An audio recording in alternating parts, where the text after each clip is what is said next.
Welcome to the Trumbull County Fair in Cortland, Ohio. Don Tiger and my sidekick Kenny live and good. We're going to be bringing you 10 action-packed races today. And if you like harness racing, we're going to do it twice. We're going to come back at 4:30 and bring you 10 more races. We do got Hall of Fame announcer Roger Houston in tow today too. So we got an all-star cast and just a picture-perfect day in northeastern Ohio. Very limited cloud cover, 85 degrees, hot and sunny, and we're ready to go today. Right, Kenny? Double duty today, 10 in the morning, 10 in the afternoon, 12 and 4:30, so 20 harness races. We got all the action. 65 horses here in the first card. Pre-scratches, obviously. We'll see if – I don't believe there's any scratches yet. Eli Schwarzentroober's on the 6 in this race, but, yeah, tremendous. It's hot. Last year there was a monsoon the day before here, and we almost canceled, so – there's not rain in sight, and we got a beautiful-looking track and ready to roll. Yeah, just a beautiful day today, too. And one of the things we've done at the OHHA this year is in the off-season, myself, Kenny, and a lot of the other broadcasters tried to come up with different ideas of what we could bring to the broadcasts. And I did a couple pre-race interviews. I got 3 good interviews with 3 different people I talked to today, Sean Smith-Peters, Mario Wilson, and Madison Angus. So I'll pass that along as we go through the broadcast today. Hey, Don. Yes. Just for the record, you know, at these county fairs, you've always been my substitute announcer. But with Kenny here today, I'm third? You're third in line. You know what, though? That is an honor because to have you one, Kenny second. Well, let's take a minute, too, here. Kenny's done an amazing job up at Northfield. Very proud of him. He's covered. Yeah, he's done an amazing job. So if I can be third to you two, man, that's almost like, you know, Babe Ruth behind Mickey Mantle and Ty Cobb or something. I feel pretty good about that. We got you in the hole. That's all that we need. Yeah, man. Yeah. We'll get on base and let Don knock us in. Yeah, there we go. So we got fillies during the, we'll call this the early afternoon card, and then our late afternoon is all colts and geldings. So the girls will take center stage first. We'll get the boys later, 10 races for each of them, and our first field of 7. Looks like they're all out to the track. 2-year-old pacing fillies for $4,903. This was split into 3 divisions today. Home Talent Colt Stakes. Here's Roger Houston. For the first race, a 2-year-old filly pace, first division. This for a purse of $4,903. Number 1 is Song Celebrity on the Philip Baldoff. Isaiah Shrake, the trainer Logan Ebersole, drives the 1, Song Celebrity. Number 2 is Seaside Missy. Cap Equine Estates, Corey Dayerman trained. Braden Rhodes, the 2, Seaside Missy. Number 3, Philly Rizzuto. Gary Martin, B. Kleinberg, Mr. D. Training Sr., and Holden. The trainer, Gary Martin. Greg Grismore, the 3, Philly Rizzuto. The 4 is She's Acting Single. Jackson Day, the owner. James Day trains and drives the 4, She's Acting Single. Number 5, She's a Keeper. Jerry Miller owns and trains. Aaron Lehman drives the 5, She's a Keeper. Number 6 is CPF Freddie, owned by Crazy Parrot Farm. Karen Fred trains. Eli Schwartzentruber, the driver. Number 7 is Summon Majestic. CNC Stables, the owner. Chris Hirschberger trains and drives the 7, Summon Majestic. Field of 7. Go right to the gate. 2-year-old Filly Pacers. Going right to the gate here for race 1. Number 1, Song Celebrity. 0 for 2 so far. 2-year-old daughter of Bit of a Legend. Has a clocking qualifier in 58-1 at Northfield. Does have a break at the Marion Fair, but was much better at Northfield just a week ago on July 8th, finishing 6th with a 28-4 last quarter. 2, Seaside Missy. Corey Dayerman trains for Cap Equine Stables. Those connections might sound familiar. Last night they did win a 2-year-old filly sire stakes at Northfield. They bring over Seaside Missy. Braden Rhodes gets a call here today. Only one line to show. A qualifier at Northfield. Did pace individually, 206. Held the position through. Looks to improve. Number 3, Philly Rizzuto. Fantastic name here for this daughter of Yankee Cruiser. Only one qualifier, 28-4, was at the Meadows. Hasn't been seen on the racetrack in about 3 weeks, so I would expect her to be able to move forward off of that. Gets Greg Grismore. 4, She's Acting Single. You rarely see this. Owned, trained, bred, and driven by James Day. This horse 2 back did qualify very nicely at Northfield 201-1. Made a break last time out. When stays flat, looks to be dangerous and one of the main competitors here. She's Akiba, the 5. Aaron Lehman drives for owner trainer Jerry Miller. Looks like she still needs to move forward. A couple of qualifiers, still learning her way around the track. CPF Preety, Karen Frade trains. Case Bateson has the lines. 2 pari-mutuals, third one coming up here. Finished 9th last time out. Looks to improve. And Chris Hirschberger drives and trains the 7 Summon Majestic. Only qualifiers at Northfield 202. Starts from the 2nd tier. Field of 7, first of 3 divisions. 2-year-old pacing fillies. Headed behind the Mike Webkenberg starting gate. Here's Roger Houston with the call of the opener from the Trumbull County Fair in Cortland, Ohio. Pacers moving in behind the Mike Webkenberg starting gate on the upper turn. The gate swings into the stretch, and here they come.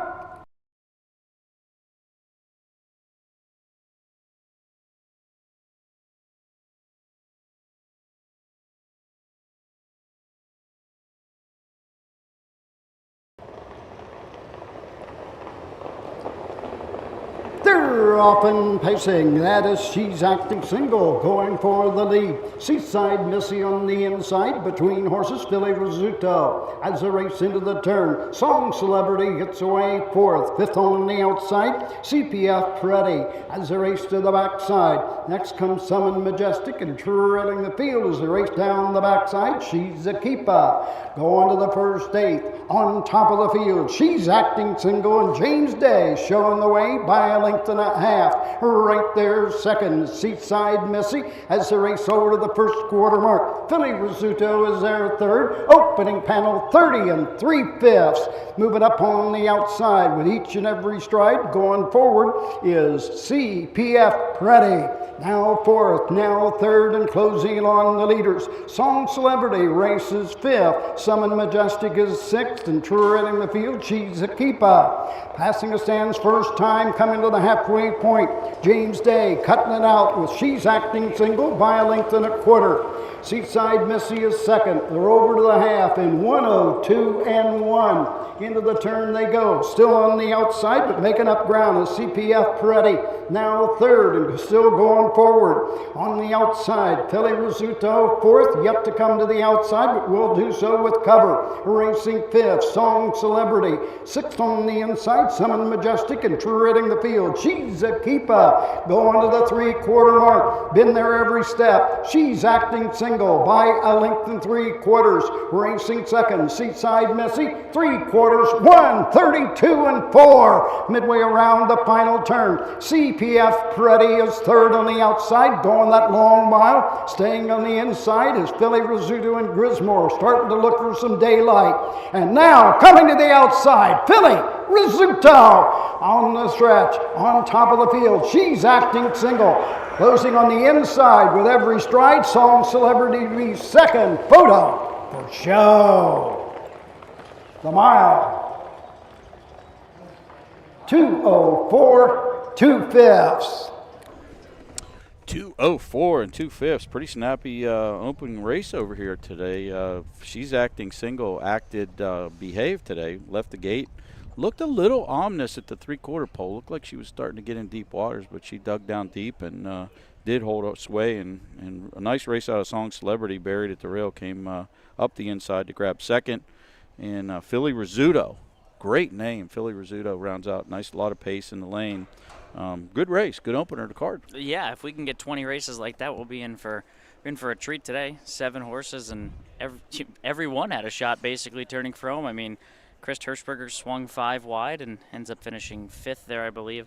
We'll get the official rundown, but tremendous opener. James Day takes him all the way with a 2-year-old Bay Filly by Dancing Yankee. Power Play Racing 87 and Jackson Day, the breeder. So family connections here. And this one, we can see in her charted lines when she can get to the front, she looks like she's pretty tough. It's just been those breaks, but the 2 times she stayed flat, she dominated a qualifier and then just won pretty nicely here with taking steady pressure throughout the mile. 4-1-3, unofficial. Calling that photo on the wire, huh? Yeah, I liked it. Thought that's what I saw. 1:07.65, the quarter 30 and 3, the half 1:02 and 1, 3/4 1:32 4, the mile 2:04 2/5.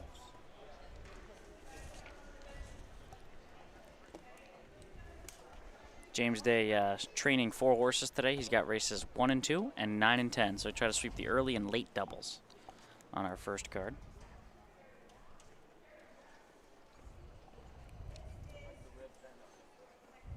When you're announcing, Kenny, and you're calling when you see finishes, do you like to go out on a limb sometimes and make the call yourself, or do you let the judges do it? I like to try and call them. Yeah, I like it. I got one wrong, so I've been deferring a while the last couple months, but for a while I was trying to call them all. Good. Got to go out on a limb sometimes. I agree. You just don't want to be wrong. That's the most embarrassing thing. Circle. Number 4, She's Acting Single. Jackson Day of Medina, Ohio, the owner. James Day trains and drives. 2-year-old filly by Dancing Yankee at Eagle C. Home a winner in 2:04 2/5. James Day, She's Acting Single in the first. I didn't know if we were at the Trumbull County Fair or if we were at Northfield Park in that race. Logan Ebersol, Braden Rhodes, Greg Grismore, James Day. Looked like an opener at Northfield. Number 1, Song Celebrity 2. The 2, Seaside Missy 4. The 3, Philly Rizzuto 3. The 4, She's Acting Single, the winner. The 5, She's Akiba 7. The 6, CPF Pretty 6. And the 7, Summons Majestic 5. Top down 2, 4, 3, 1, 7, 6, 5 1. The bottom, the quarter 30 and 3, the half 102 1, 3/4 132 4, the mile 204 2. Correction, second race, 2-year-old filly, field of 7.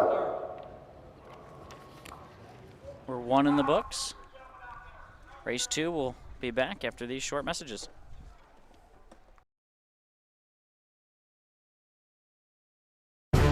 History, tradition. For over 100 years, 2- and 3-year-old trotters and pacers have started their careers on the tracks of the Home Talent Colt Stakes. See the future stars of Ohio harness racing at one of the Home Talent's 15 tracks. The stars of tomorrow are racing at a track near you today. The Home Talent Colt Stakes. You can't win them if you aren't in them. At Ohio State's Galbraith Equine Center, our veterinary champions are here for your champions 24/7, 365 days a year, providing advanced specialty care for sports horses from all stages and disciplines. Our expert team of boarded surgeons and sports medicine and rehabilitation specialists, together with veterinary cardiologists, internal medicine, and ophthalmologists, make our hospital your best resource for all sports horse performance issues. The Ohio State Veterinary Medical Center's Galbraith Equine Hospital. Call us today at 614-292-6661.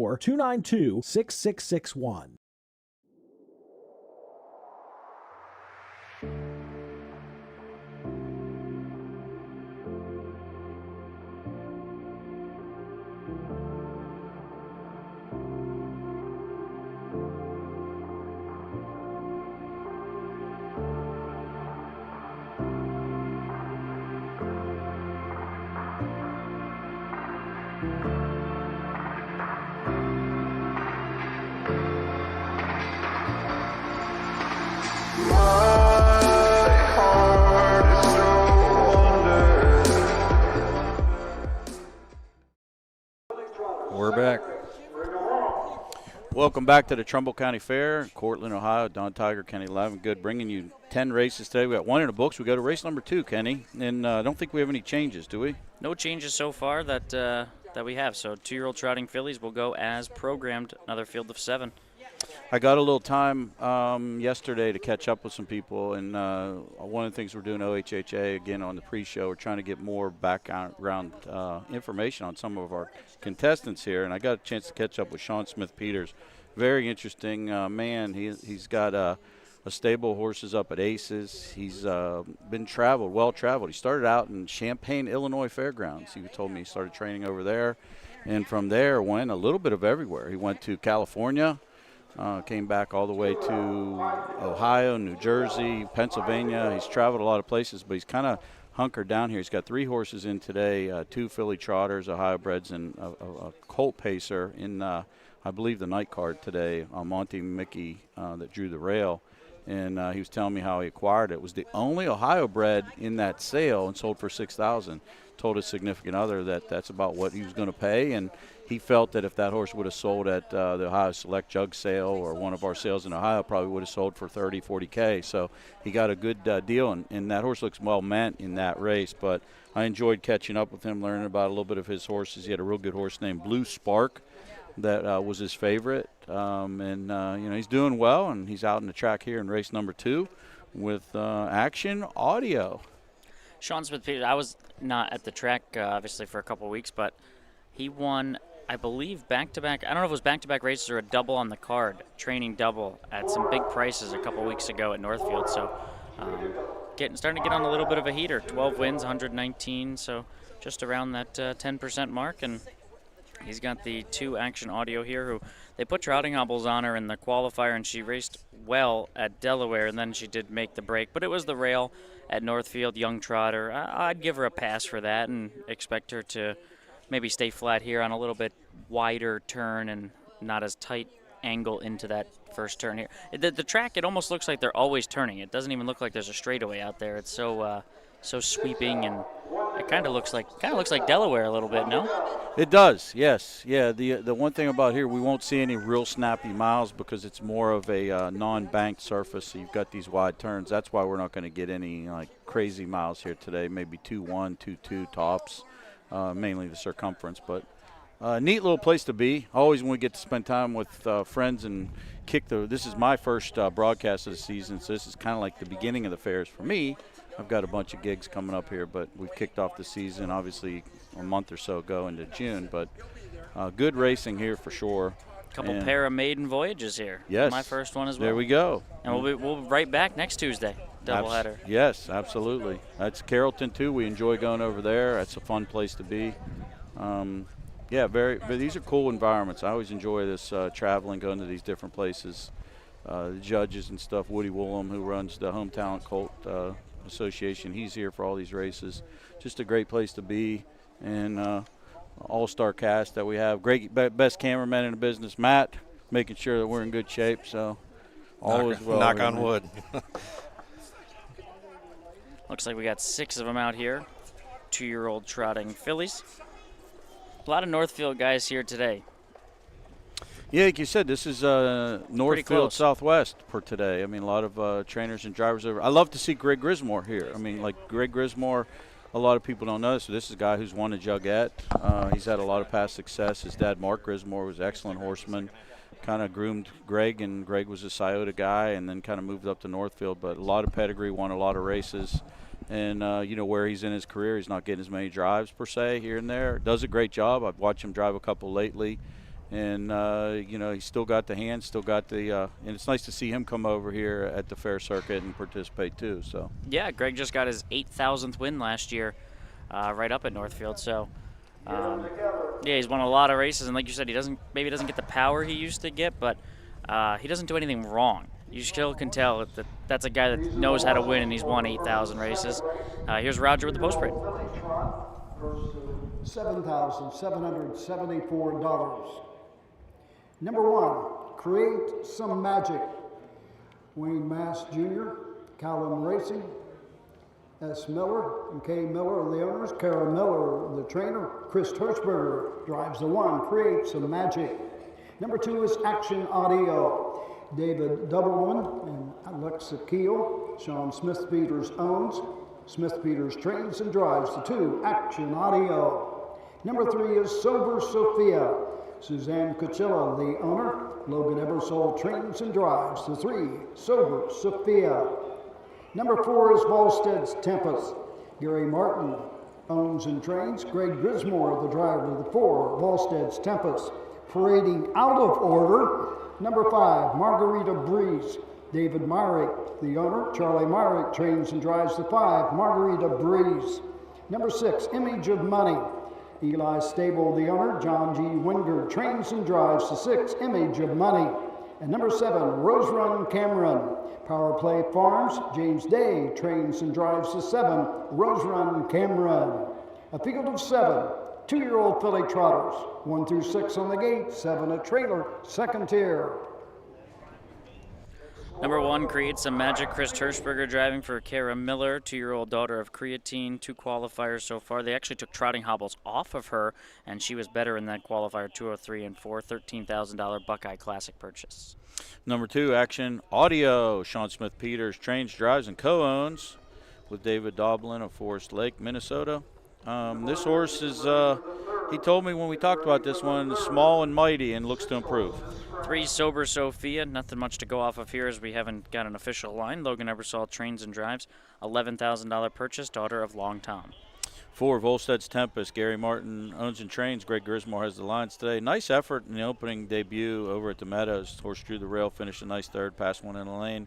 203 and 1. Good individual clocking. Should be very well met here. Margarita Breeze. Charlie Myrick driving and training here for David Myrick, 2-year-old daughter of Cuatro de Julio. No purchase price, so I'm not sure if this was a homebred or something, but ended up finishing third in her qualifier. Northfield moved forward by about a second, and we'll look to, she's one of the faster ones in here so far on clockings.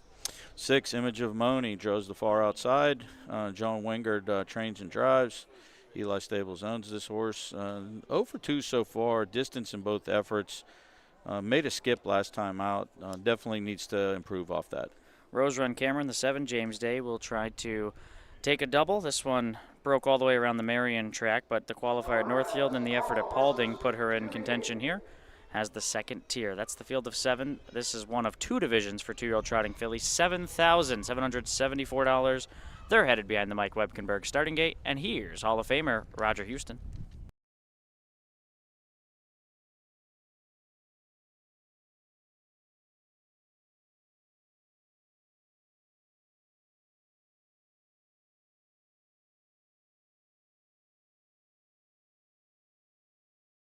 Two-year-old filly trotters are all in behind the Webkenberg starting gate on the upper turn. The gate swings into the stretch, and here they come.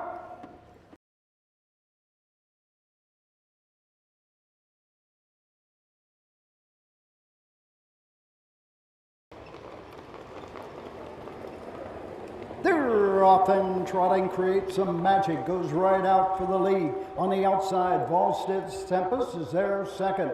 Inside third as they race into the turn is Rose Run Cameron from the second tier. As they race around the turn, going to the first 8. Up on the outside, Margarita Breeze settles in fourth. Racing fifth, Action Audio. 6 is Sober Sophia, and treading the field, Image of Money. Straight alignment down the backside to the first quarter mark. Create Some Magic, and Chris Hirschberger shows the way. James Day and Rose Run Cameron second. Opening panel 31 2/5. Into the turn, Volstead's Tempest trots third. Racing fourth, Margarita Breeze. Round the turn fifth, Action Audio. 6 is Sober Sophia, and treading the field, that's Image of Money. Comes to the outside. Into the lane first time, coming to the halfway point. Showing the way on the engine, it's Create Some Magic and Chris Hirschberger by a length and 3/4. Rose Run Cameron second. Greg Grismore first up. Volstead's Tempest from third. Now second on the outside. Tipping to the outside as well, Margarita Breeze off a half. 106 3/5. Into the turn, making a break, it's Margarita Breeze. On to the backside, racing fourth is Action Audio. Fifth is Sober Sophia, back trotting as they race around the turn. That is Margarita Breeze, and continue to trail is Image of Money. Down the backside to the 3/4 mark. On top, Create Some Magic's been there every step. Up on the outside, Volstead's Tempest is challenging second. 3/4, 138 1. On the inside, Rose Run Cameron third. Moving on the outside with every stride as they race around the turn is Action Audio. Racing fifth, Sober Sophia. 3 wide off the turn, Action Audio. Closing with each and every stride between horses, Volstead's Tempest. Action Audio on the outside. Inside, Create Some Magic. Photo all the way. The mile, 2:10, 2/5. Well, we've got three pretty sharp guys here, and we're sitting right on the finish line. And I just said we have to make a call. So I'm going to actually, maybe it's part of my heart, but I'm going to go with Action Audio that I think he won it. But it looked tight. What do you think, Kenny? I'm going to go inside. I thought Chris Hirschberger held on. With great create some magic. Okay. What do you think, Roger? Won it? Won it? Okay. So we got Roger and Kenny say the one. I'm going with the 2, Action Audio. But I will tell you, we could have threw a blanket over them, right?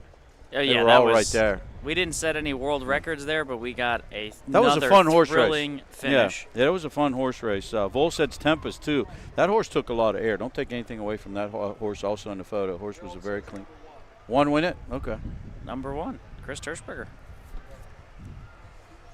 No disgrace for any of those 3, though. They all performed very well. We saw a great race, obviously taken right out of the gate. The 7 got a real good trip. James Day kept that horse in contention, too. Just a good race, man. We've seen 2 good races to start here for sure. Yeah, absolutely. And you know, the time-wise, it may not have been the quickest time, but certainly you can't take anything away from a 2-year-old like Action Audio who just completely swung 3 wide, and she sustained the move, and you know, another jump or 2 and she gets there. But that was a good move on the final turn and creates some magic, shows some heart, and Volsed's Tempest takes air and just kept grinding and kept coming and end up with a 3-horse nose photo.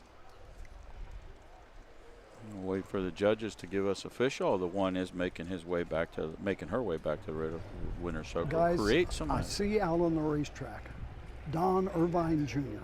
warming a horse up. And Guess not driving. what? He must have forgot his helmet. It sure don't match those colors, and it's not a helmet that he's wore all his life. Look at that, blue and white helmet on Don Irvine Jr. He tries to mess around with the announcers. Back in front of the stands, your winner. Second race, 2-year-old filly trot. Number 1, Create Some Magic. Wayne Mass Jr., Callum Racing, S&K Miller, Kara Miller Trains, Chris Hirschberger in the sulky. 2-year-old filly but creatine of Make It Count. Home a winner in 2:10, 2/5. Lifetime mark.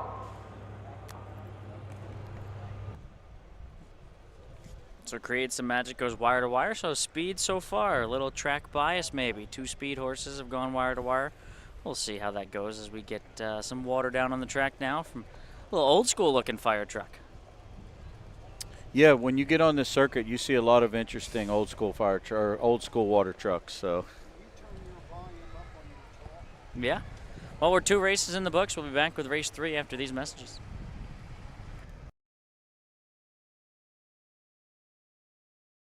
When you need supplies for your horse, one name stands out: Big D's. Since 1976, Big D's Tack and Vet Supply has been the equine experts you can trust. Whatever your horse needs is available at Big D's Tack and Vet Supply. Order online at BigD'sWeb.com. Use code FAIR26 and receive $10 off your next order. Big D's Tack and Vet Supply.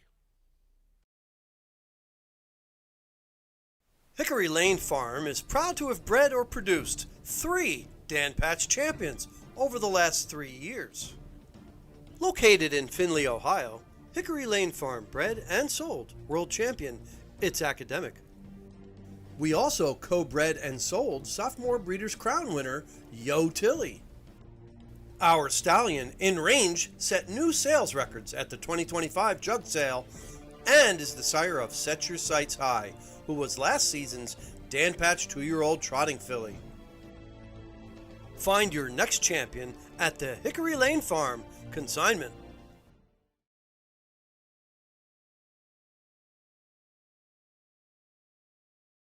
Fifth, third race coming up. 3-year-old filly trotters.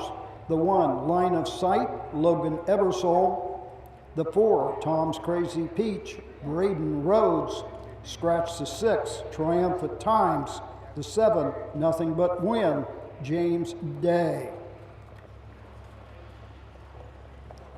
Bring them on. Race 3, 3-year-old filly trotters. 6 of you. Bring them on. We're back here in the Trumbull County Fairgrounds at Cortland, Ohio. We'll give you that rundown quickly from the second. Create Some Magic, the winner. Action Audio, second. Sober Sophia, fifth. Volstead's Tempest, third. Margarita Breeze, sixth. Image of Money was seventh. And Rose Run Cameron was fourth. Chris Hirschberger picks the victory. Older horses. We're up to the 3-year-olds now. 3-year-old trotting fillies. First of 2 divisions. Another field of 7. The only change, I believe, is Braden Rhodes is on the 4. Tom's Crazy Peach. We got nothing but win, too. James Day on that horse, the 7 horse. That's why we got 2 people here. Yeah. We got the A-team down. Absolutely, brother. Just went on YouTube, a couple of comments. Trumbull County is what? Yeah, real close, Pennsylvania. Matt would know because he drove the entire state of Ohio this morning. I think we're pretty close. We could get to like Mountaineer in like half an hour from here, maybe. West Virginia. Am I in the right direction? Probably, yeah, I would say so. They have a beautiful lake here, too. When I come driving in, I come in from PA, and I cross a nice lake. Mosquito Lake? Is that what it is? It's the worst name ever, but I'm pretty sure, it's a big deal around here. I don't know the name of it, but I would not drove want by to be going it. to a lake named Mosquito Lake. I think it keeps people away. It's pretty clever, really. Probably nice and quiet out there. It is. Mosquito Creek Lake is about 3 miles to the Yeah, I drive east. by it when I come in. Yeah, I drive by it. It's beautiful, but now I know the name of it. Yeah, we're just northwest of Youngstown. Yeah, so you'd probably be about 45 minutes from Mountaineer Park, 40 minutes. Actually, 1 hour and 10 minutes. I thought we were closer than that. Oh, wow, okay. So there's no casino gambling after here today. No, but we will find a good place to go to lunch. Lunch We is got our always old good. timers with us. These guys know. I remember this fair from a couple years ago, and if you can't find something good to eat here, you didn't walk far enough because there is a ton of options. It's just one long stretch of truck after truck after truck. Yep. Lot of good stuff. We were talking about this earlier too. Like again, third race here. We've got 2 divisions today. The $7,237 pot, 7 horses going for it. Very nice prices that we have over. Another great reason to race, breed, and in Ohio purchase. Just our program over here is outstanding with the purses that we're going for. And we've added a new division of the Sire Stakes. We go Sire Stakes, then you have the Buckeye Stallion, and now we have the Buckeye Claiming Series. Yeah. So more ways to make some money with your Ohio bred, which just further boosts the program and continue to breed horses in Ohio, good race horses. And so maybe a good thing that you can help people if you know this. So if you're in the Buckeye Claiming Series, are you earning points as well, and they're going to have a final, or is that the Buckeye just... Claiming Series will have its own final. Okay. Yep. Perfect. How many legs do you have to start in? 1, 2? 2. You have 2 legs to be eligible for the final. Okay. Of the 5 legs, you have to go in for the claiming tag of $25,000, a minimum of 2 times. Okay. Before you can start without a claiming tag. Oh. Okay. So yeah, it's kind of cool. You can get in early and maybe claim one, and then try and develop that horse into, raise into the Stallion Series, maybe even a Sire Stakes. Who knows if you can develop one that far? But you're not necessarily, the horse isn't necessarily a lock to get reclaimed because you only have to start twice. So if you get the horse on the second leg, claim one, and you got a couple legs to develop into And the the final set up for Northfield? I Dayton? don't believe so. Dayton? I think so. Okay, just curious. I don't know. Yeah, I should know that, but I don't know. What I do know is we're hopefully going to see your guy at Veteran Championships at Northfield. I sure hope. Yeah, we'll have that targeted for sure. 100,000 they go for? 75? That's great. It was 75. Wouldn't 70. surprise me if it's up to 85. 85? I think it's 85. You might be right. Of course, we're talking about the great $2 million man, Charlie May, on his way toward 3. What's he at, 2.5 he has right now. I don't know. We'll have to see. It's one of those things. He's healthy. He's doing well. I had some sickness with him, which I just cleaned up, and he just came back from the hyperbaric chamber. I send him there about once a year, and when he comes out, he feels like a fresh young man. So we'll see. We'll see how it goes. But we got an exciting part. We've got some Ohio races. He's got a jug race that week. So a lot of stuff. Awesome. Always love seeing the veteran pacers continue to race, and you get to, you get familiar. We can see all these young horses, which we see here, but it's nice to hopefully see one of these develop all the way down to a horse that That's why my favorite race is always the free-for-all races on these fair things when we get to the last race. And we'll talk about that a little bit later. I got to talk to Madison Angus about Mayor McCheese. Yeah. A horse that you've seen race quite a few frequently. He's in the free-for-all final today, and which is race 20 of our 2-horse card. So looks like we have a change on a change here. It's Tyler Angus on the 7, Nothing But Win. So I was losing my train of thought because I was watching what was developing with that.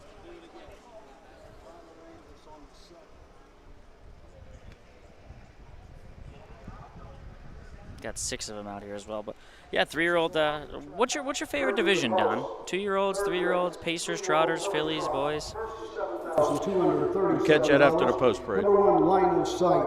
Levi Hirschberger owns and trains. Logan Ebersole drives the 1, Line of Sight. Number 2, Muscle Money. Scotty Reed owns and trains. Chris Hirschberger, the 2, Muscle Money.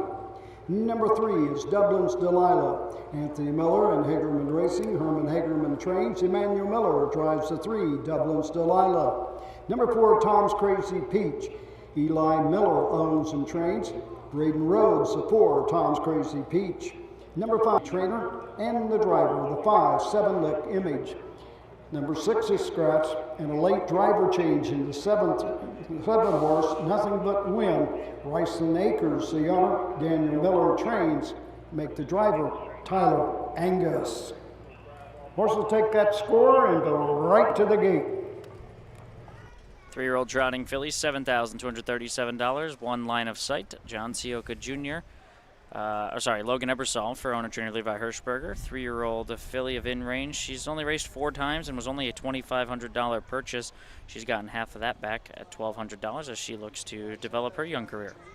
Number 2, Muscle Money. Scotty Reed owns and trains. Chris Hirschberger has the lines today. This horse was first time out for the season here. 0 for 9 last year.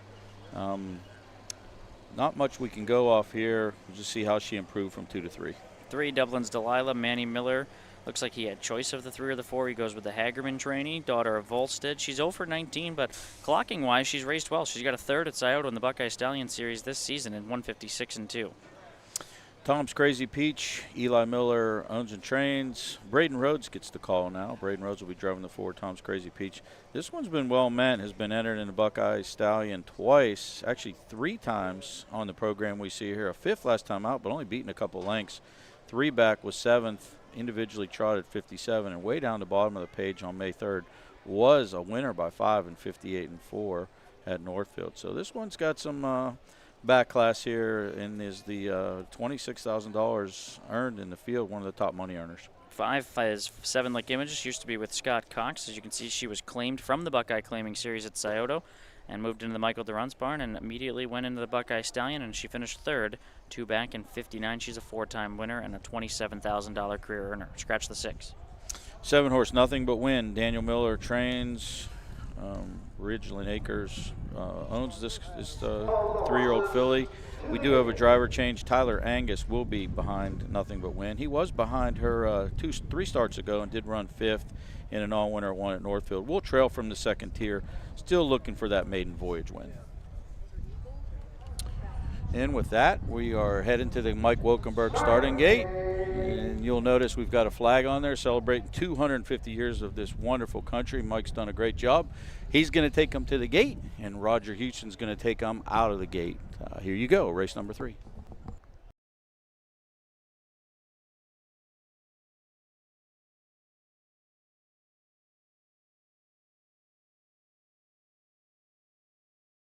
Filly trotters are all in behind the Wokenberg starting gate on the upper turn. The gate swings into the stretch ad. Here they come.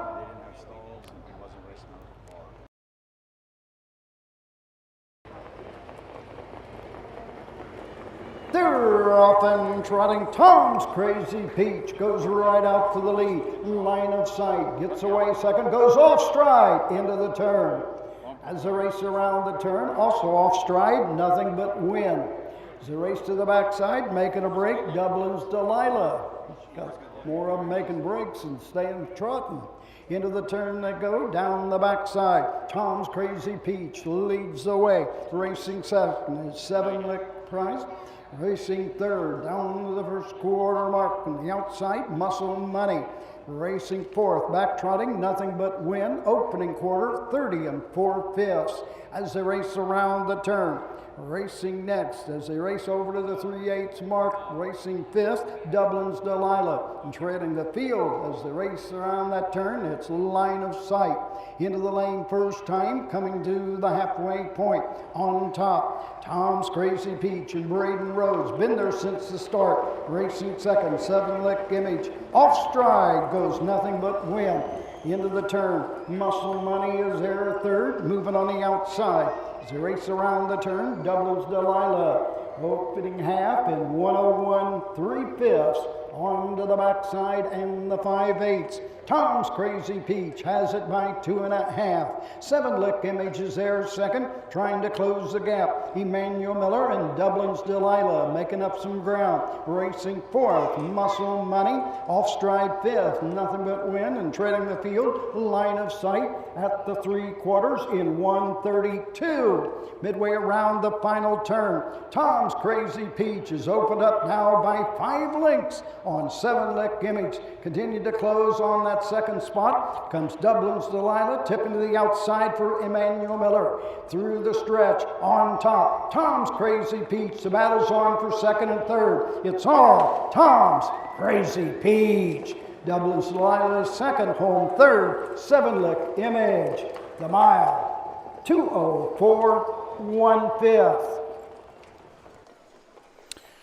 2:04 1/5. Pillar to post, wire to wire, however you want to say it. Tom's Crazy Peach seized the lead. We had a little bit of bumper cars behind there. A couple horses got into each other, a couple breaks there. But no doubt about the winner, Tom's Crazy Peach. Very nice looking trotter too. Very clean gated and fluid. And today was her day. 2:04 1 made every pole a winning one. Dublin's Delilah rallied for second, got away and got into some of that trouble. Actually made a nice closing effort there. Seven Lick Image left the gate, got away second, and just got picked up in the lane, but was still trotting hard at the wire too. 4-3-5 unofficial. No doubt about the winner, Tom's Crazy Peach. And that is 3 for 3 on the choo-choo today too. As Kenny notated, we might have a little bit of a bias here where the horses who have had the lead at the quarter pole have held on and won. Yeah, and I want to give a little quick credit to Tyler Angus there with the 7 Nothing But Win. Ultimately, she made a couple breaks, but you know, I don't know if you saw it because they were, you know, battling for fourth there, but he was, you know, chasing that horse down the stretch to try and get up for fourth, and ends up getting fourth by just a couple of, maybe a head or so, and the extra couple percent goes a long way for the owner. So kudos to him for not giving up and ended up finishing fourth there. Yeah, that's great, and that's the big part about what we realize here. We're racing for purse money, so the the difference between fourth and seventh is a nice chunk of money going home empty-handed, or actually picking up $600 or so. Winner of the third race, 3-year-old filly trot. Number 4, Tom's Crazy Peach. Eli Miller, West Farmington, Ohio, the owner trainer. Braden Rhodes in the sulky. 3-year-old filly belonged Tom at a Crazy Joanne. Home a winner in 2:04 1/5. Eli Miller, Braden Rhodes, Tom's Crazy Peach in the third.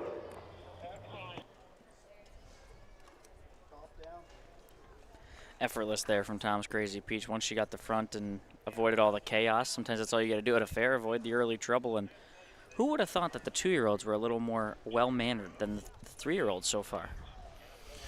You just never know.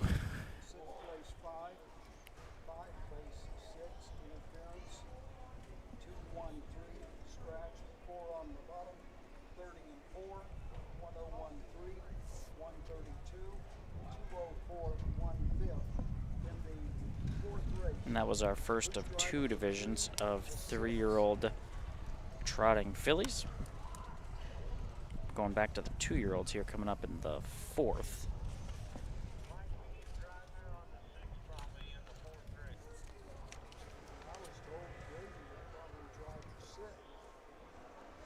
So there you have it. Race number 3 is in the books. We're going to step away for these brief messages. We'll be right back. Who feeds your need for new ideas for your family's best farm future? Ohio Farm Bureau. We work with our members to shape ag policy that will positively impact our industry. Farm Bureau is advancing business solutions to give you a competitive advantage. We help you gather information to stay ahead of important topics and technologies. Plus, Ohio Farm Bureau creates opportunities for growth. Ohio Farm Bureau, feeding your need for new ideas. The Ohio Harness Racing Passport is back.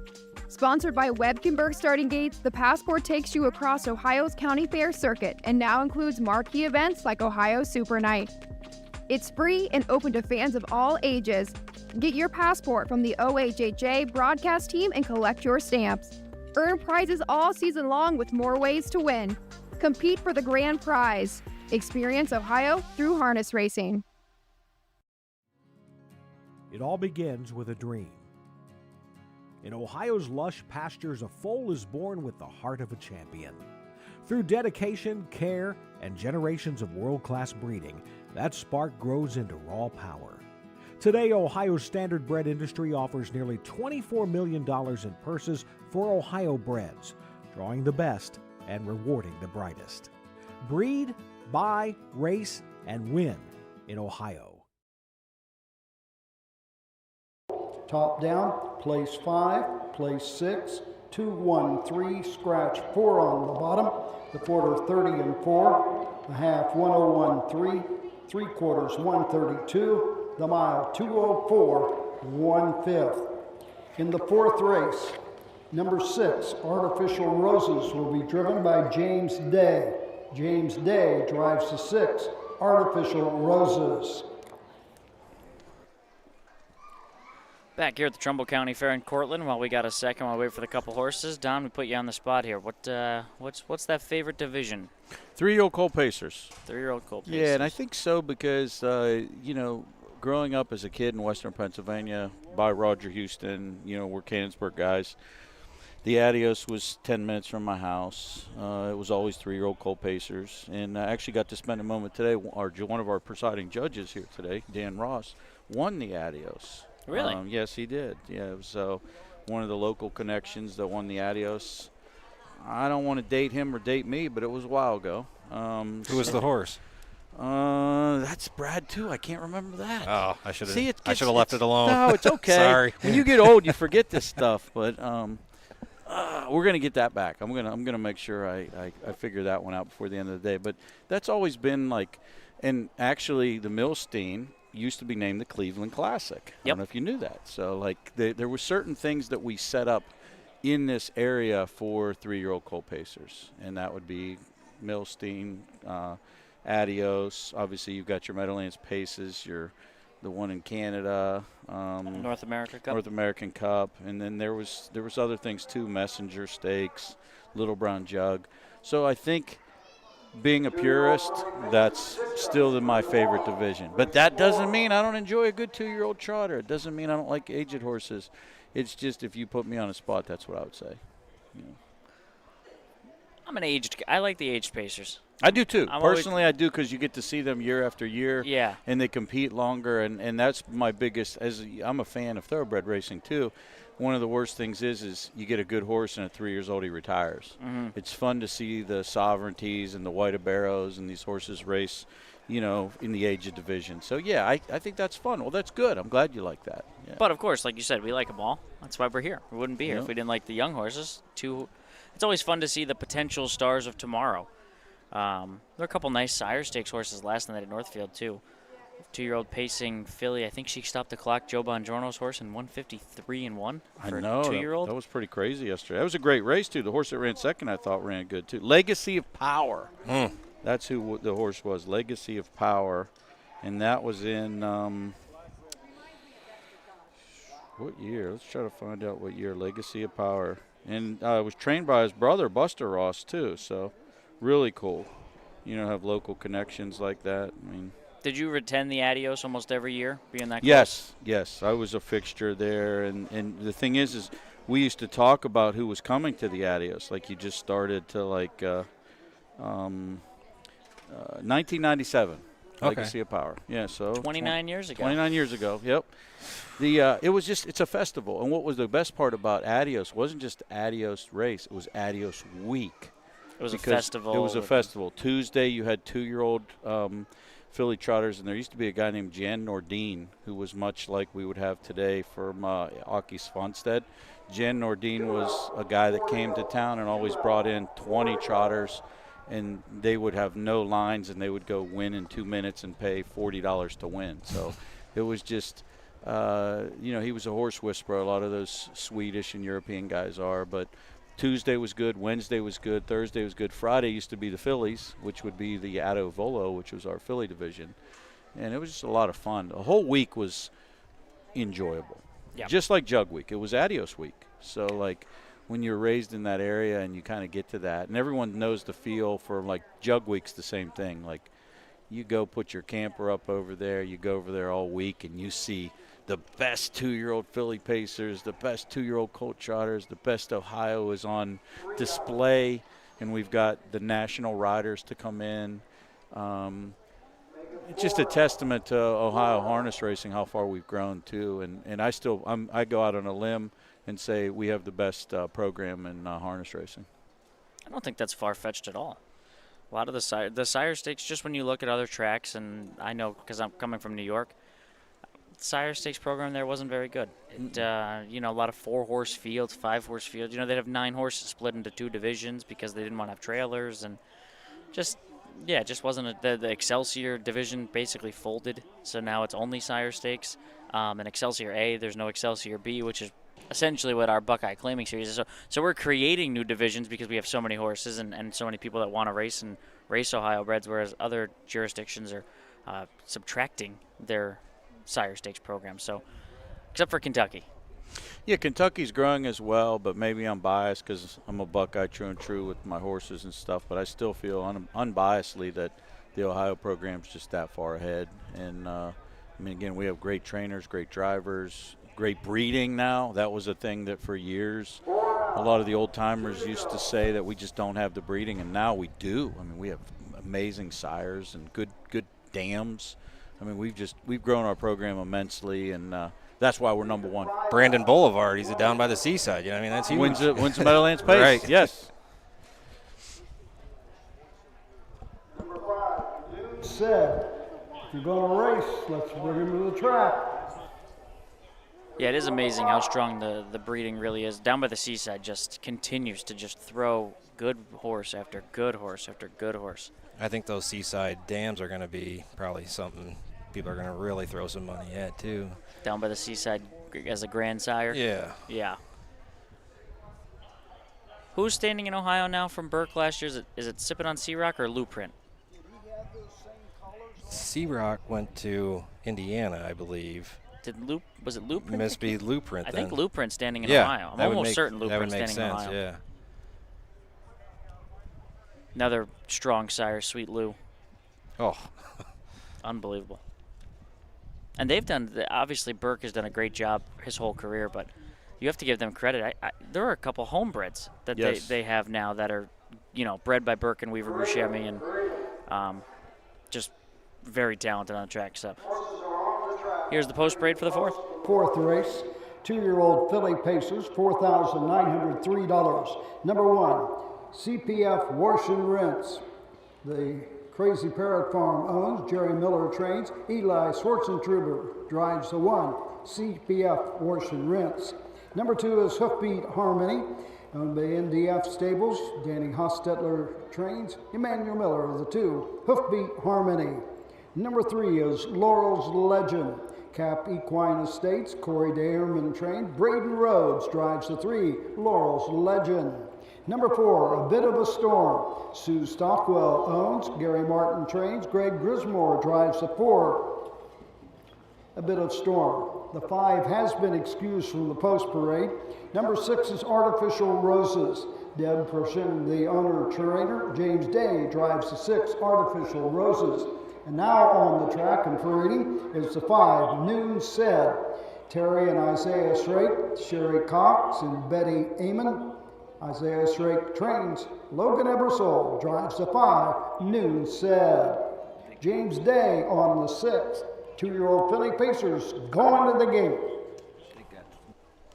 Fourth race, Pacers, 2-year-old pacing fillies. CPF Wash and Rinse is the one. Eli Schwartzentruber driving for Jerry Miller and Crazy Parrot Farm. First career start. 3 qualifiers so far, broken one of them. The 2 clockings, though, has gotten faster with each start.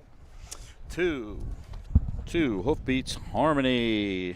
Danny Hostetler trains for MPF Stables. Emmanuel Miller has the lines today. First pari-mutual, or actually this is going to be a first start off of a qualifier. We don't have pari-mutual racing here today, but nice qualifier. Had the 5-hole at Northfield, got away third, held that position individually time 2 at 1 and 2. Should be one of the main contenders in here. 3 Laurel's Legend, Braden Rhodes for Corey DeArmond and Cap Equine Estates. 2-year-old Bit of a Legend filly. $17,000 Ohio Select purchase. She's the richest purchase price in the group. 2 qualifiers, 201 and 3 clocking. 4 horse, A Bit of a Storm, Gary Martin conditions for owner Sue Stockwell. Greg Grismore, the 8,000 win man in the bike today. Another very nice qualifier at the Meadows. This horse drew the 2-hole, got away second. Made a miscue, but still stayed down and individually timed 2 minutes, 3/5 over there. Should be one of the main contenders in here. 5, No One Said. Your attention, please. We've got a late driver change. A late driver change. Number 1, CPF Wash and Rinse. We're told the driver is Jerry Miller. The trainer is driving the 1, CPF Wash and Rinse. A late driver's change. So getting that info from Roger. Jerry Miller's driving the 1. 5, No One Said. Nothing to go off of here, no lines. Isaiah Shrake trainee, 7,500 Buckeye Classic purchase, daughter of Well Said. Logan Ebersol driving here, daughter of No One to Depend On. 6 horse, Artificial Roses, just like the 5. No lines, nothing really going, but we do know this. James Day does the driving today. Deb Broshagen does own and condition this one. Did not sell at a sale listed here. It's a daughter of Mr. Cooley by Artificial Flowers. More of these driver changes. Let's report to the start. Well, I'm not convinced that's not Eli Schwartzentruber. On the 1? Yeah, because the only reason I know that is because I saw him from a distance a couple fairs ago, and I thought he had colors that looked Same like colors. Dexter Dunn. Yeah. Unfortunately, this does happen a lot at our fair circuit, but with that said, we're going to see whoever's driving the 1 behind the gate with Roger Houston. Here's the call for race number 4. Swings into the stretch, and here they come.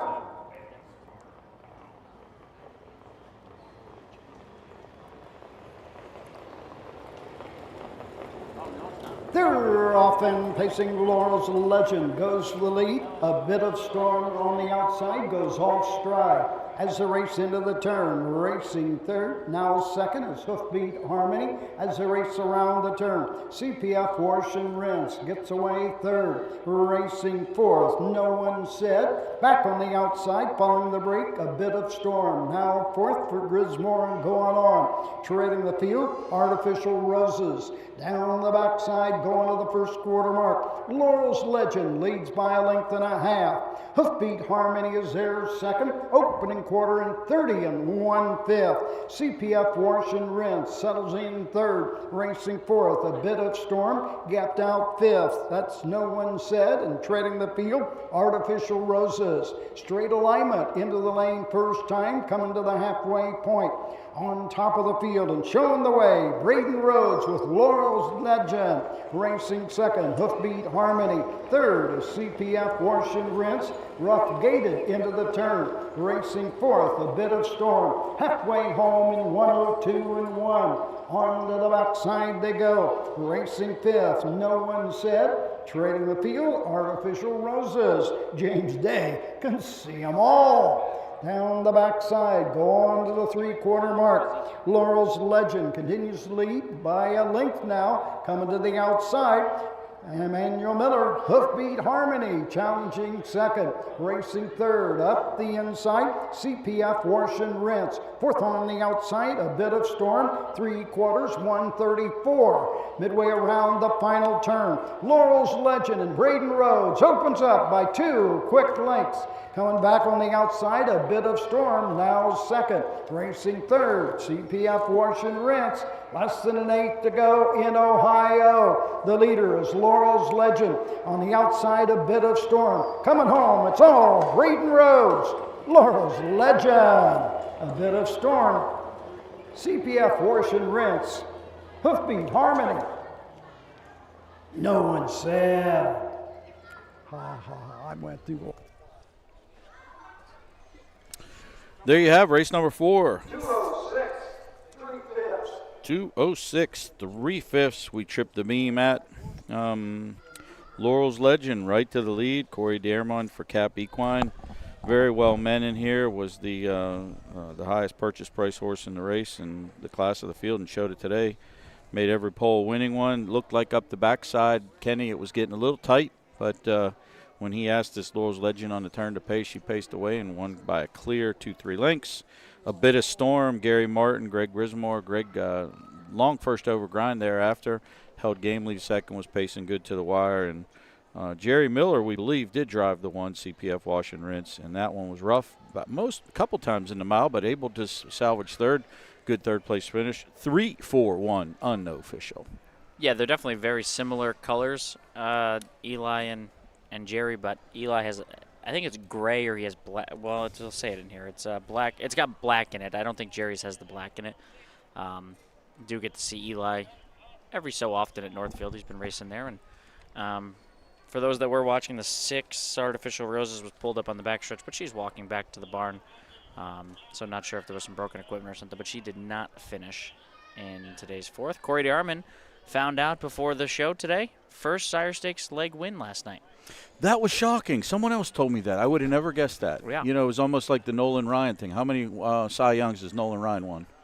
0. Yes. No. Well, He's got like 9 no-hitters. Do you believe that? Isn't that a great trivia question? Insane. It's an insane. No, he's too young even to. You weren't even alive when he started pitching. No, I only know him as the I remember like owner of the 106 Texas mile an Rangers. hour fastball. So me and Matt are big baseball guys. We must admit that. So. 3, Laurel's Legend. Cap Equine Estates of Youngstown, Ohio. Corey Dearmond, the winning trainer. Braden Rhodes in the sulky. 2-year-old filly, a bit of the legend in and of Moonlight Delight. Home a winner. Lifetime best. 206 3/5. Corey Dearmond, Braden Rhodes, Laurel's Legend in the 4th. So speaking of going out on limbs, I'll go out on a limb. That won't be his last Sire Stakes win. I would agree with that. They've done well with their horses. It's done very well. Corey's always been a fair guy, and he's been getting better stock. Cap Equine's buying some very nice horses. Corey has really moved up the trainer ranks too, and I think it's just a matter of time before he adds maybe a Sire Stakes final win. So I'm sure he'd love to hear that. Maybe the one last night, Bread and Butters. Yeah, Bread and Butters. And also happy birthday to David Cap of Cap Equine Estates. It was his birthday last night, so first Sire Stakes leg win comes with a little birthday present. So we're 4 in the books here. We're coming up on the halfway point, which we'll bring to you after these messages. At Ohio State's Galbraith Equine Center, our veterinary champions are here for your champions 24/7, 365 days a year, providing advanced specialty care for sports horses from all stages and disciplines. Our expert team of boarded surgeons and sports medicine and rehabilitation specialists, together with veterinary cardiologists, internal medicine, and ophthalmologists, make our hospital your best resource for all sports horse performance issues. The Ohio State Veterinary Medical Center's Galbraith Equine Hospital. Call us today at 614-292-6661.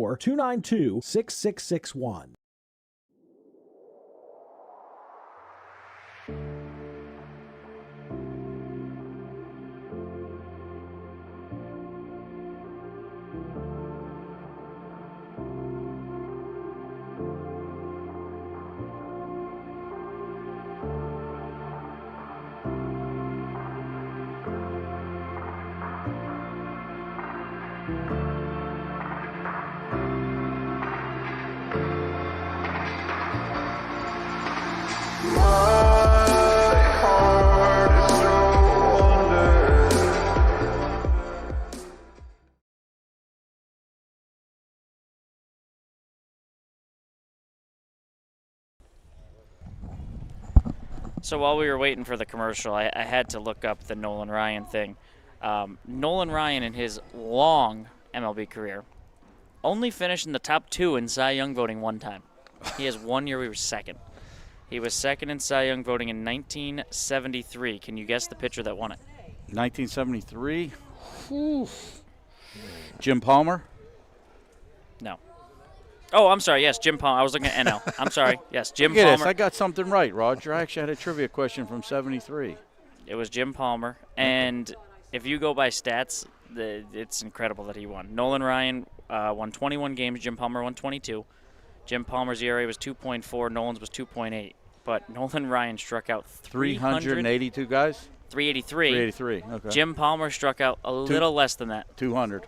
A little less than that. 150. 158. Yep. Nolan Ryan had almost triple the strikeouts. You want to hear a better trivia question? Neither one of you will get this. When he broke the record that year and threw, because the record was Sandy Koufax, he had 382 strikeouts. Do you know what inning he broke it in? Of this, like what inning of his season? No, what inning in the game? So he broke it in a game. What inning do you think that he broke it in? The ninth inning. I'm going to guess it late. Extra innings. I'm going to go 12. 10th. 10th? Isn't that crazy? Yeah, But see, that doesn't happen anymore. That No. tells you how good this guy was to explain to you. They sent him out there, and he was out there for the game. There wasn't any relief pitching. I would be willing. That'd be a good trivia someone would need to look up. Is what was the last starting pitcher in the MLB to actually pitch the 10th inning? Yeah. That is a great one. That is they don't even get to the 8th inning. No, you get on pitch counts and just different things. And if you're ever around Barry, if you ever get a chance to talk to Mr. Vickroy, you may or may not know this. He's a former minor league pitcher. Really? Yes, he is, because I am myself I was going to say, I think Mr. Don Tiger also is. Me and Barry, when we get together, we tell a lot of stories. And if you ever want to learn some of our stories without us telling them, watch the movie Bull Durham. That's all I can tell you. That's all I can tell you. So we're the 3 pretty big baseball guys. Obviously, I don't know much prior to like 2005, but what's your favorite baseball movie? Oh, Major League right now for me. I mean, it's hilarious. It is hilarious. The Natural's a classic too. The Natural's a great baseball movie too. Roy Hobbs, number 9. I used to wear that because I loved that. I still love For the Love of the Game too, because I had one of those moments where I pitched a really good game and I took my catcher out and got him drunk afterwards. So that was what happened in For Love of the Game. Yeah, that stuff's fun. The baseball movies, I will tell you, I think they're a couple of those, the ones we just named, are all classics. And you didn't name my second favorite one, which is Moneyball. Moneyball. Oh, yeah, movie. that was great great. movie. Yeah. Always trying to win the last game in October. Major League is great. It's just so much so that I had a rare Saturday night off at Northfield, and we went over to the Akron Rubber Ducks minor league for the Guardians AA because it was Roger Dorn night. Oh, I love it. So I had to go get a Roger Dorn bobblehead. Wow, that is really cool. As soon as I saw that, I couldn't have purchased tickets any faster than when it was Roger Dorn bobblehead night. I got to get a picture of that, by the way. You got to text me a picture. It's still in the. Well, he's wearing her. It's the actor, Corbin Burnson. Corbin Burnson. Burnson, yeah. But he's wearing a Roger Dorn jersey. Okay, so gotcha. it counts as Roger Dorn night. For That's me. what I say. Absolutely. Yeah, I wish I got 2, but they were out. I got like the last one at the gate. So. Yeah, those are all great movies. Even that Angels in the Outfield, which is more like Disney related, I thought that was a cute little premise on that movie too. How about a little Rookie of the Year? Rookie of the Year, another great baseball movie. I mean, we've had some really good ones. I mean, those are all great movies. You can watch any age, any person, a lot of fun. It's an amazing game. I mean, I love the game of baseball. But when you do see Barry, it gives you good something to chat about. Barry was a heck of a baseball player. He got hurt with his arm. Who knows? We wouldn't maybe have Barry or me around if we were a little bit better. Might be starting pitcher for the Detroit Tigers. Yeah, exactly. Well, we'll stay here with you guys at the OHHA. Tarek Skubal who? Looks like all the horses are making their way to the track. We're up to race number 5. This is our halfway point of card number 1. Don't forget, we have 10 more later at 4:30. So 20 races on tap here. This is back to the 2-year-old trotting fillies. We're going to wrap up the 2-year-old trotting fillies here. This is their second division. Got a couple horses here that have no lines. 3 horses with no lines. So sometimes that's exciting, though. I think so, because it's kind of like new and fresh. I know the owners are excited. We as fans are excited. We also have another Sean Smith Peters entry here, the 3 action. He said this one's a little more taller and leggier, a little bit better conformation, but fast, but still trying to figure it out. And I believe the break 2 back, he said that was his fault, so he was well met with his other trotter. I think this one should probably race pretty good as well. Looks like we have 2 6s on the track.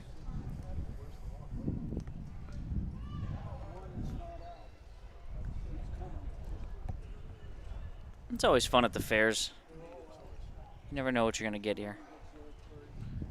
I love it. Grassroots racing stars it tomorrow. We've seen a lot of horses compete on these circuits that have went on to be something too. This is we had to give it the 1-year anniversary, by the way. Do you remember which driver picked up his first career driving win right here at Trumbull County a year ago? Oh, it was oh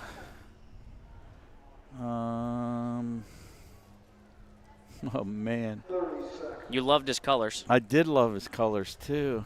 He's still driving Northfield too, right? And I think I see him jogging. I haven't seen him in a race yet. oh, okay. Do you know? What are the colors? Black Blue. and blue. Okay. I know this much. If you give me the first name, I'll get the last name. Levi Hirschberger. Close. You got the last name. It's it's a Hirschberger. Well, here's the post parade. We'll let Don think about it. 2-year-old filly trotters, $7,774. The 1, Lily Dilly Dunn. Owned and trained by Danita Harvey. Chris Hirschberger drives the 1, Lily Dilly Dunn. The 2, Forever Red. Roger Morlock owns. Scott Cox trains. Noah Newman drives the 2, Forever Red. Number 3 is We Action. David Doubleman and Alexa Keel. Sean Smith Peters. Smith Peters trains and drives the 3, We Action. The 4, Coals of Fire. Hagerman Racing. Herman Hagerman trains. Emmanuel Miller. The 4, Coals of Fire. Number 5, Carries Quick Hit. Jerry Miller owns, trains, and drives the 5, Carries Quick Hit. The 6 is Rising Queen. Philanthropy Racing. Edward Miller trains and drives the 6, Rising Queen. And number 7, Lilith Royale. Gary Martin owns and trains. Greg Grismore drives the 7, Lilith Royale.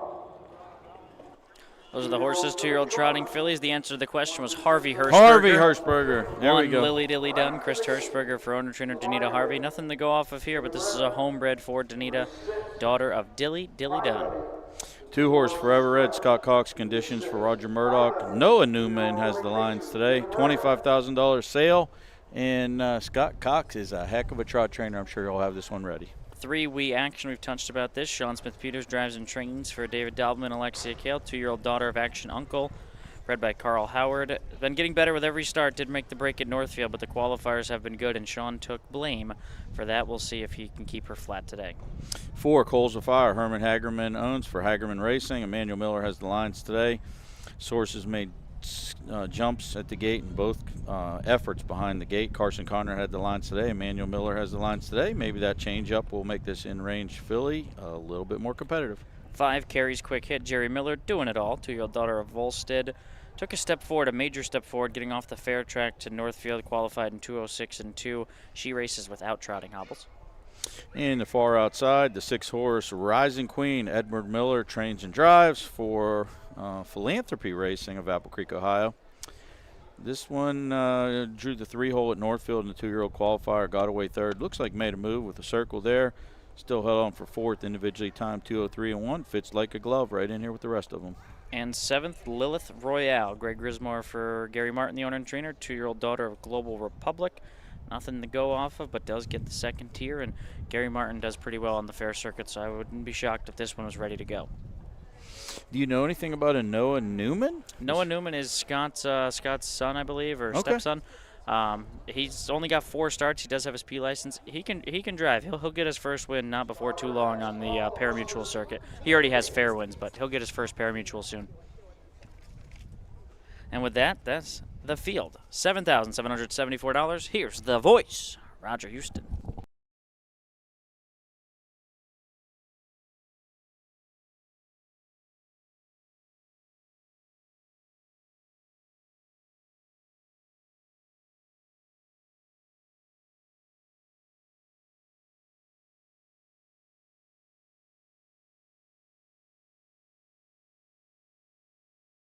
Behind the Wolkenberg starting gate on the upper turn. The gate swings into the stretch end. Here they come.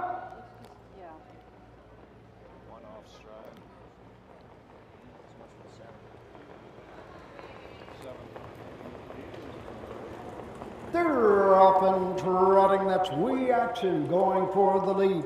Rising Queen up on the outside second as they race into the turn. Racing third on the outside, carries Quick Hit. Off stride in the turn, We Action. As they race around the turn, on top of the field, it's Rising Queen by a length and a 3/4. Racing second, that's Carrie's Quick Hit. Racing third, trying to close the gap, following the break, Coals of Fire. Back trotting fourth is We Action. Fifth on the inside, Lily Dilly Done. Up on the outside, as they race over to the first quarter, it's Forever Red. Opening quarter in 34 seconds. And on to the 3/8 mark. On top of the field and showing the way, Rising Queen, Edward Miller by a length and a 1/4. Racing second, that's Carrie's Quick. Racing third as they race into the lane first time, Coals of Fire. Racing fifth as they race over to we'll make it fourth, it's We Action. Racing fifth, Lily Dilly Done. Sixth is Forever Red. Treading the field off stride, that's Lilith Royale. Opening half in 1:10. On to the backside. The leader is Rising Queen by a length and a 1/4. Right there second is Carrie's Quick Hit. On the move on the outside, Coals of Fire. Now third, now second, moving up with each and every stride. Coming to the outside, We Action with the cover fourth. Down the backside they go. Lily Dilly Done. Back trotting fifth, racing sixth, Forever Red at the 3/4 in 1:43. Tempo is picked up drastically as they race around the final turn. It's Rising Queen and Edward Miller by a length and a half. On the outside, Coals of Fire trying to close the gap. Into the lane they come. Carrie's Quick Hit is third. We Action fourth. Less than an 8 to trot. The leader drawn away with each and every stride. Rising Queen. Carrie's Quick Hit second. Home third, Coals of Fire. The mile, 2:15. 2:15 flat. Didn't break any speed records there. Did have a bunch of miscues at the start, trying to see who was going to stay out of trouble and stay flat, and that happened to be the far outside horse, Rising Queen. Edward Miller sees the racetrack, wire to wire, pillar to post. Very nice effort. Kind of basically cut her own mile the way she wanted to. 5 Carrie's Quick Hit. Jerry Miller actually ran third, 2 back in the last race, and improves on that to get a second place finish here with Carrie's Quick Hit. And rounding out the field, Coals of Fire, Emmanuel Miller third. 6-5-4, first time we've had some outside numbers run 1, 2, 3 here. So 6-5-4 in the 5th. Yeah, good move from the We Action too. Sean Smith-Peters' horse broke and then lost a ton of ground, re-rallied, potentially making a winning move on the far turn, and unfortunately broke again. So, as a track still announcer, yes, which sir. you are, and you're one of the best in the business here, we're Appreciate proud to have that. you. Didn't for a minute look like he was going to go by? Yeah, it was definitely a winning move, and just lost it. So, but now we know she's got speed. So now she just got to figure out I need to trot a mile and do my job part of it. Which makes it good. We had this discussion last year a couple times too. This is a good time when our fans are out here watching. You put a circle around these horses, and then maybe next week you see this horse in at Northfield and draws a 2-hole and is 20-1, and you bet your $2 to win, and you get a nice pari-mutuel ticket. And then you can buy yourself a nice steak dinner with a $40 return. There you go. I like it. And they can even chip into the Kenny Live and Good Fund for releasing this, because you like to eat too, right? I love to eat. There Look we at me. go.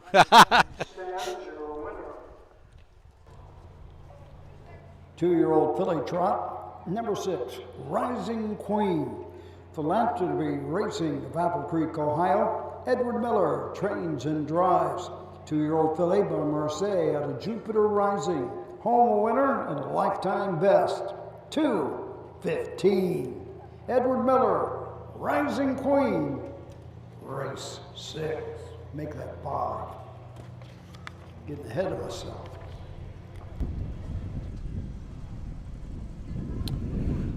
race 5 in the book, so that's 5 down, 5 to go. And we're going to tell you about those other 5 races after these important messages. When you need supplies for your horse, one name stands out: Big D's. Since 1976, Big D's Tack and Vet Supply has been the equine experts you can trust. Whatever your horse needs is available at Big D's Tack and Vet Supply. Order online at BigD'sWeb.com. Use code FAIR26 and receive $10 off your next order. Big D's Tack and Vet Supply.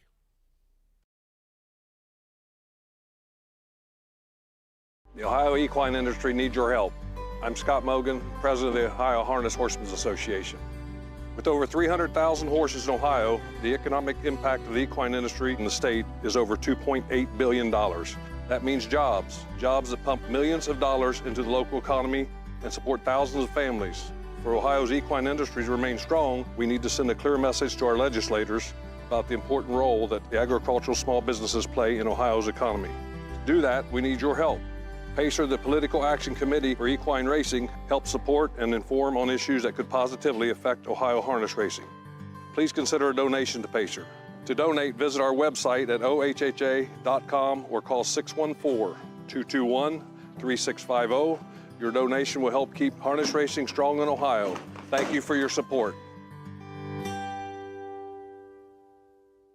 Hey kids, we invite you to join the Backstretch Buddies Club, a fun and free club for kids 12 and under who love horses and wants to be a part of harness racing in Ohio. Once you've signed up, you will be able to join Willie Winnett and exciting adventures and receive awesome surprises.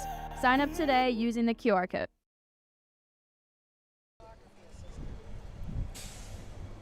We're back here in the Cortland, Ohio area at the Trumbull County Fairgrounds. Owners race coming up as we have a scratch of the 2, which was a tremendous name, by the way. McLovin it. Scratched out here, so we're down to 5 for $4,903. Freshman Pacing Fillies. Yeah, we've got 2 driver changes to bring you. CPF Clean But Mean. Jerry Miller's going to take this race off and let Braden Rhodes have the lines. Braden Rhodes will drive the 4 CFP Clean But Mean. And I believe, I'm going to wait till I get the official announcements, but I think the 5 horse will be driven by Emmanuel Miller. That's unofficial. My favorite word, unofficial. Change whatever you need to change.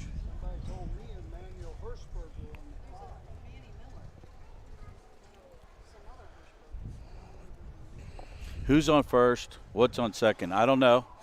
Third base. I was just looking through the comments, and someone mentioned A League of Their Own, which was also a very good baseball movie. Yes. I had forgotten about that one. That is a great movie. I finally watched that because I watched it when I was younger, and I finally watched it like start to finish as an adult, and it really is a good movie. Tom Hanks is great in that. Yeah. Playing a drunk coach at the beginning.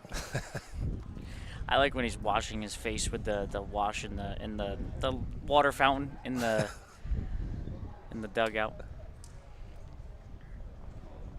I need to watch Bull Durham though, Don. I don't think I've watched Bull Durham. Oh yeah, you're gonna have a different perspective after that. That's all I'm gonna say. You're gonna have a different perspective, but it is the way the minor leagues works. Like it's minor league baseball is a lot of fun, and actually we have some places like Toledo. It's a big part of Toledo. Chillicothe, it's a big part. I'm sure Akron probably as well. How many years did you pitch in the minor league system? So I was one of those guys that hung on forever. So I was probably in there 16, 18 years. But the problem was I only did it for full-time for like 3 or 4. And then I did what you call as hang on, where you basically are playing Class B ball, which a lot of weekend warrior stuff. You played 30 games in the summer, but you could still have a day job. And we played in the evenings and stuff like that. So, yeah, I played for a long time. I enjoyed it. It was baseball is a great game. Do you have any famous players that you faced that went on to make it to the majors or anything? Joaquin Andujar, that pitched for the Braves, I believe. He was in our league for a year. Don Kelly, the manager of the Pirates, he was in my circuit. And Richard Miller is here, so we're blessed. In case anyone doesn't know who Richard Miller is, Richard Miller is our, I think we're even renaming the trophy of the stuff after Richard Miller. Richard Miller, how many fairs did he attend last year? 60? Yeah, 60. 60 fairs. Richard Miller attended 60 fairs.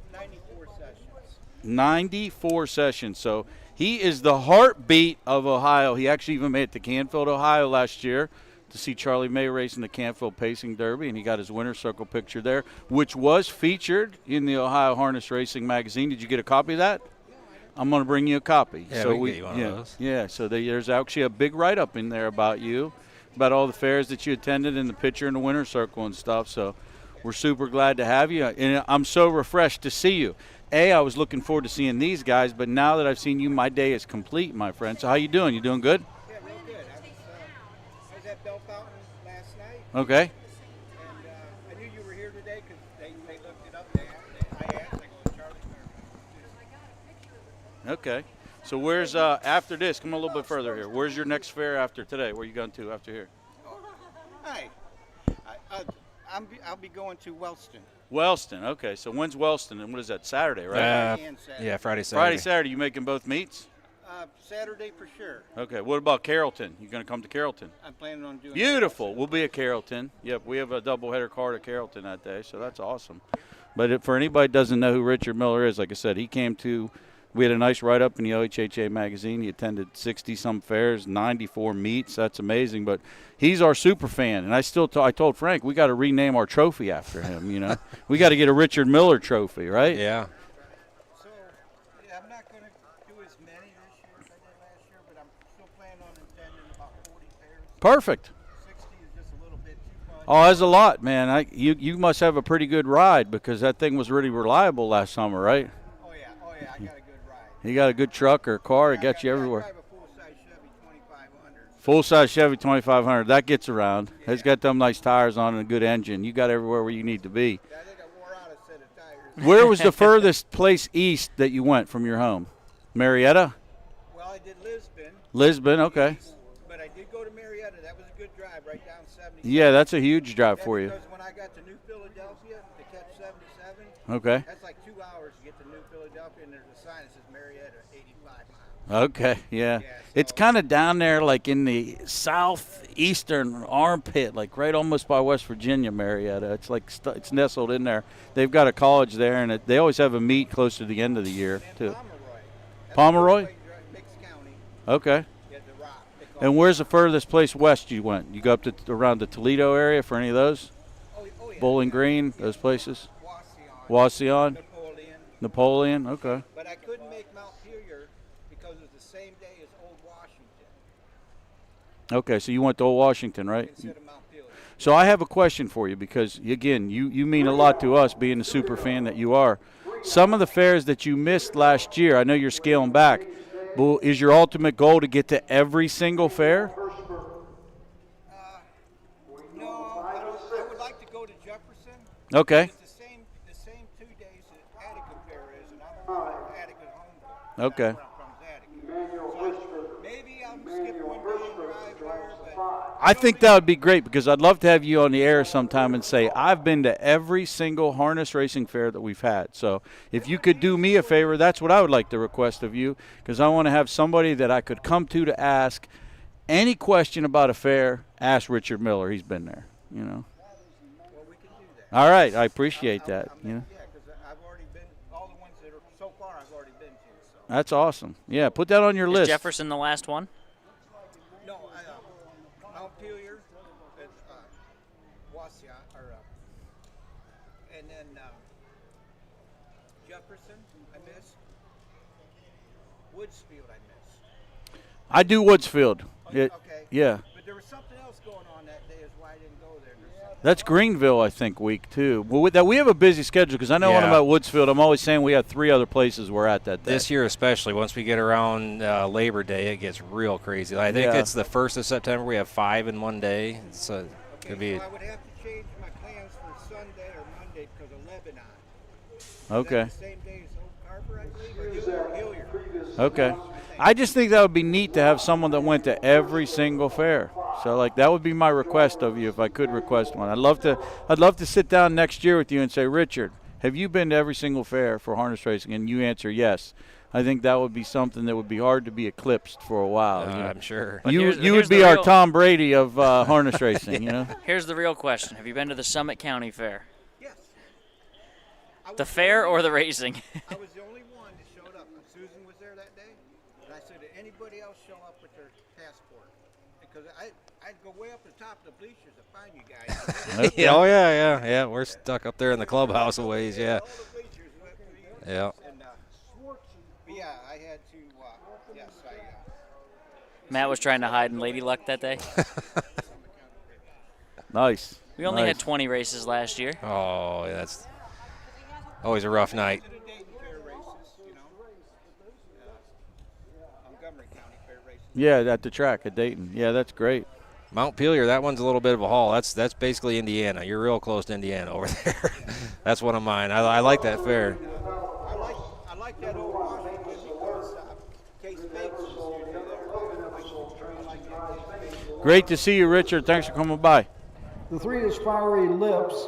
Kylie Cash, the owner. Keith Cash Jr. trains and drives the 3 Fiery Lips. The 4, CPF Clean But Mean. Crazy Parrot Farm, Jerry Miller trained. Braden Rhodes, the 4, CPF Clean But Mean. Number 5, We Let the Liquor Talk. Matthew Goulet and Amy Nicholson, the owner. Amy Nicholson trains. The driver, Emmanuel Miller. And number 6, Westside Luck. Jessica Milner and Andrew Koblenz own. Jessica Milner trains. James Day now on the track with Westside Luck. These are the horses for the 6th, $4,903 on the line. One famous alert, Logan Ebersol drives and trains for Linda Ebersol, who bred this 2-year-old daughter of Western fame. No lines to go off of, has the rail. Fiery Lips, Keith Cash Jr. trains and drives for Kylie Cash. This one's been to the gate 2 times. One at Northville, one at Marion. Finished 3rd at Marion, 5th at Northville. Did have the 9-hole. It was a good effort there. Individually paced 2 minutes 1/5. Should be well met here, and Keith likes to go forward. I'm sure this one will be placed there. 4, CPF Clean But Mean. Braden Rhodes for Jerry Miller and Crazy Parrot Farm. 2-year-old Fear the Dragon daughter. Just a $6,500 purchase. Bred by Emerald Highlands Farm. Clocked in 2:01 and 3 at Northfield in the qualifier a couple weeks ago. 5 horse, We'll Let the Liquor Talk. Amy Nicholson trains and cones with Matthew Gillette. Manny Miller has the lines today. Nothing to go off. We have a horse that's just going behind the gate, this daughter of Western Terror. We'll see how she does. It is a homebred.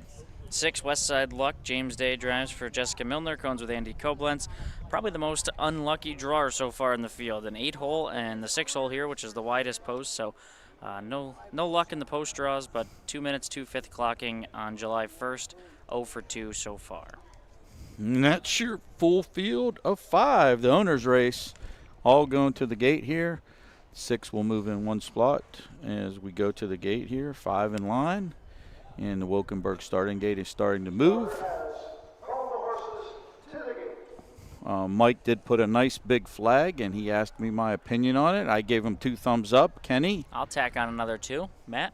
Oh, yeah, 5 stars. That thing looks nice. Matt only gave him 1 thumbs up, though, because we gave 4. I got one hand on the camera, man. Sorry. He gets a pass. But great job, Mike. We appreciate you as always. You're important to what we do at the fairs. And with that said, we're going to send it up to the one, the only, Roger Houston for the call of the 6th. Racers are all in behind the Wilkenberg starting gate on the upper turn. The gate swings into the stretch end. Here they come.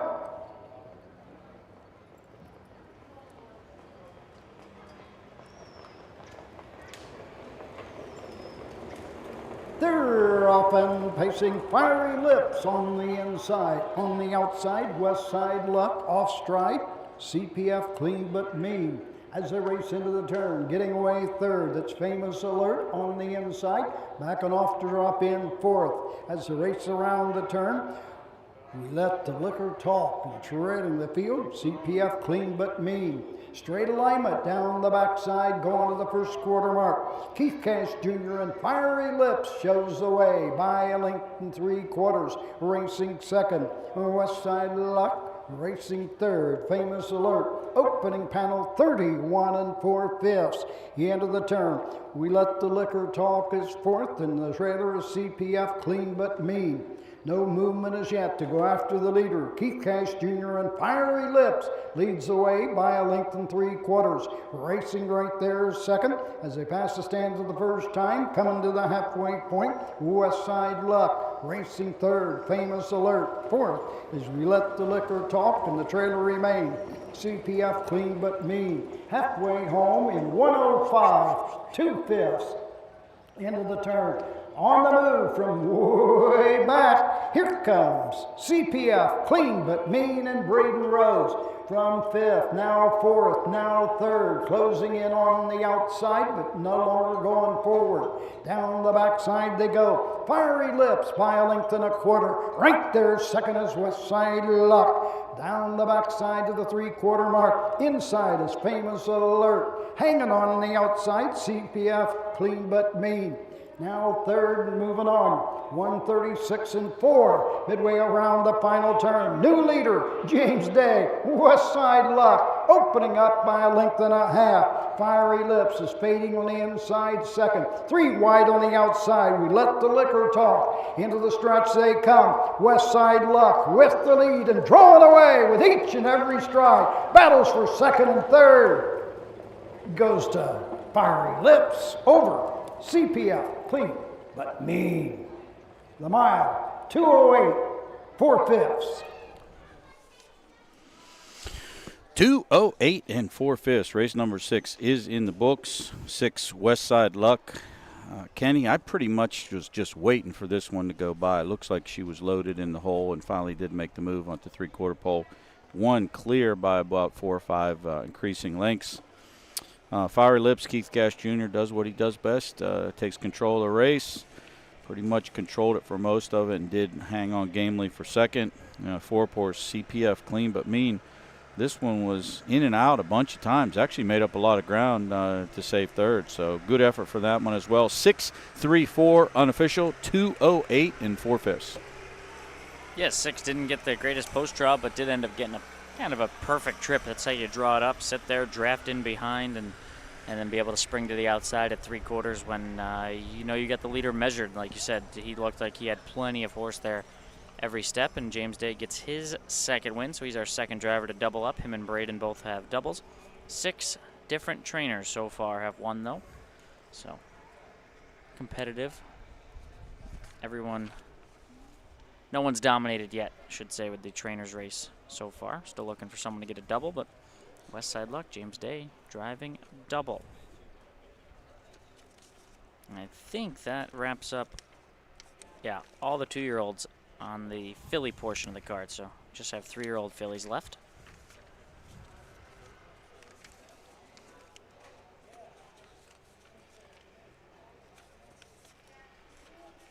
Three pace and a trot, I believe. Pacers or trotters, Don? I like Pacers, yeah.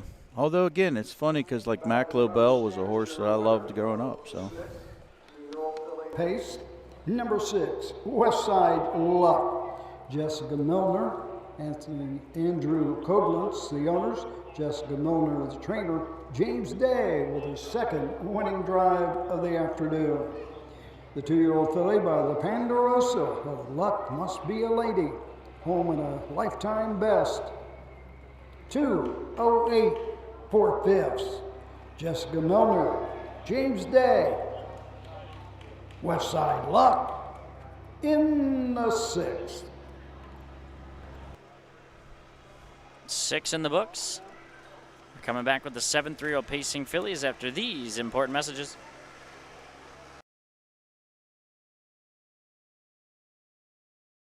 Hickory Lane Farm is proud to have bred or produced 3 Dan Patch champions over the last 3 years. Located in Findlay, Ohio, Hickory Lane Farm bred and sold world champion It's Academic. We also co-bred and sold sophomore Breeders' Crown winner Yo Tilly. Our stallion In Range set new sales records at the 2025 Jug Sale and is the sire of Set Your Sights High, who was last season's Dan Patch 2-year-old trotting filly.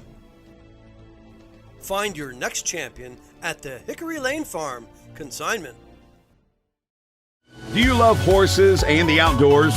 There are hundreds of immediate openings across Ohio for caretakers and grooms. Work with these beautiful animals every day. Health insurance, vision care, prescription benefits, and a retirement plan are available to those that qualify. Help care for these beautiful animals. Immediate openings across Ohio. For more information, visit ohiohorsejobs.com. That's ohiohorsejobs.com.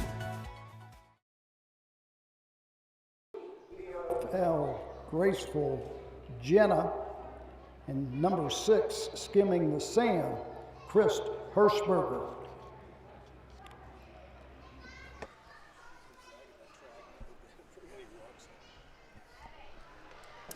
Welcome back to the Trumbull County Fair in Cortland, Ohio. Just a picture-perfect day today. Nice mid-80s temperatures.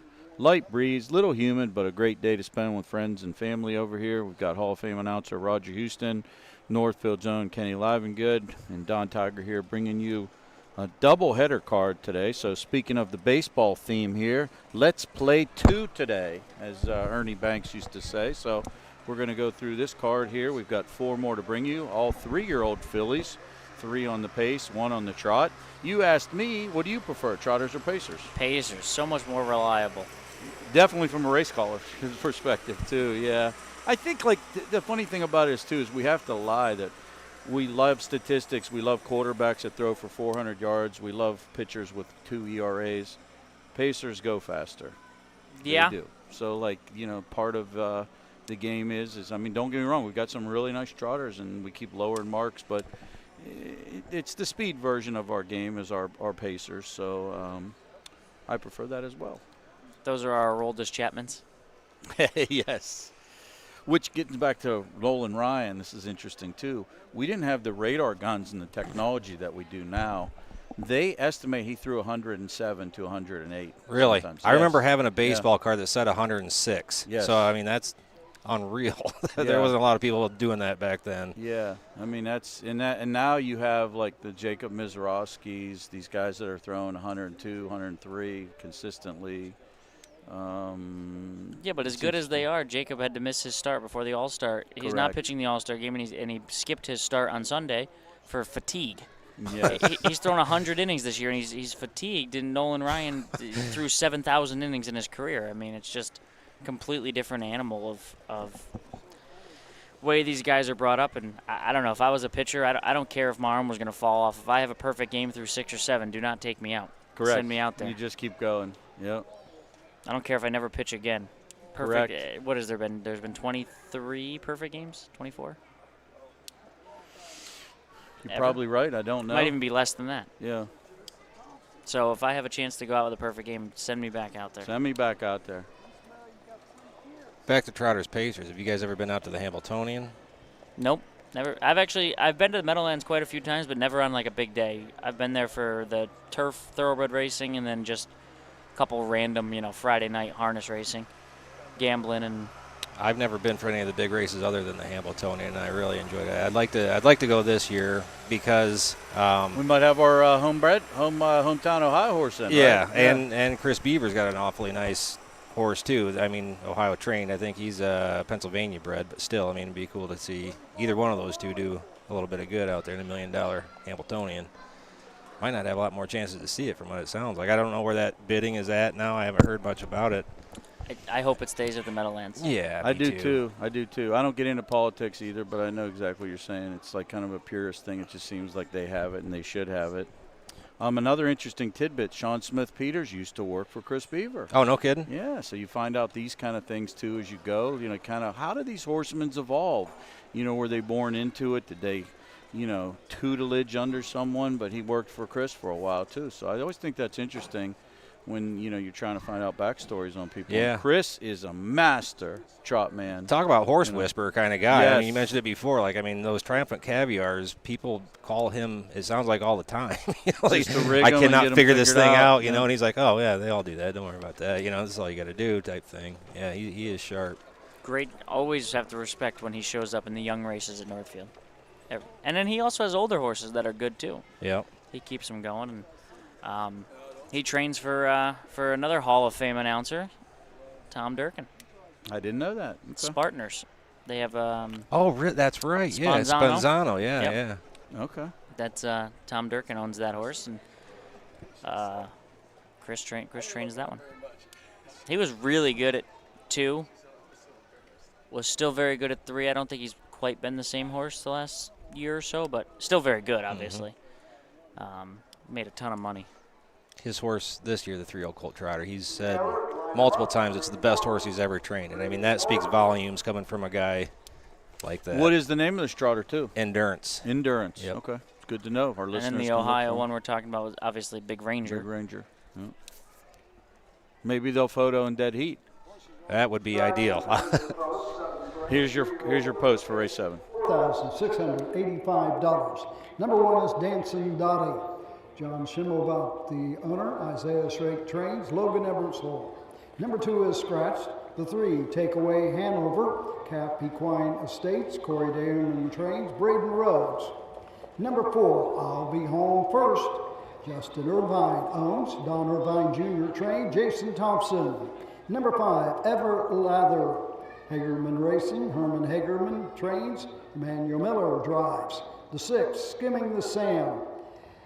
Danny Hosteller, the owner trainer. Chris Hirschberger in the sulky. Scratch down to a field of 5. 3-year-old Pacing Fillies, 1 Dancing Dottie, Logan Ebersol for Isaiah Shrake and John Semmelhock. 3-year-old Dancing Yankee filly, 1 lifetime win, has a qualifier mark of 204-1, but she's been clocked this season in 55-3 back on June 7th. Race 7, number 3, Takeaway Hanover. Corey Diermond for Cap Equine Stables. Braden Rhodes had the lines. If those connections sound familiar, Corey scored earlier on the card. If we don't have pari-mutuel wagering here, but if we did, this one would be the odds-on favorite. 4, I'll Be Home First. Justin Irvine, Don Irvine Jr., owner-trainer. Jason Thompson does the driving.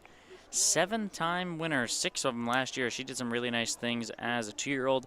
Daughter of Summa Cum Laude, was just a $12,000 purchase. She's gotten all that back with $56,000 to her name. Ever Lather, the 5-horse. Emmanuel Miller drives for Herman Hagerman, Hagerman Racing. This one's just 0 for 2 on the season, but has 2 second-place finishes, pouncing around the fairs here, getting some nice rewards. Made a skip last time out and still was able to salvage second in that race. Another one. This is a good, tight group of field of filly pacers. She should be good as well. 6 is Skimming the Sand. Manny Miller for owner-trainer Danny Hostetler. Comes off a win a couple of weeks ago at Northfield. 5-time winner in her career. She's a down-by-the-seaside daughter. She hasn't finished outside the top 4 in her last 6 that we can see on the program. She has the outside post, although the scratch helps. And that's the field of 5. Another owner's race for 4,600. They're behind the Mike Webkenberg starting gate. Here's Roger Houston.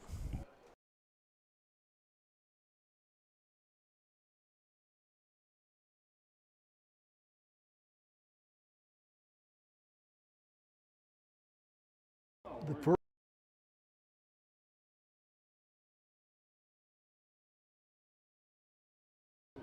3-year-old filly pacers are running behind the gate. The gate swings into the stretch, and here they come.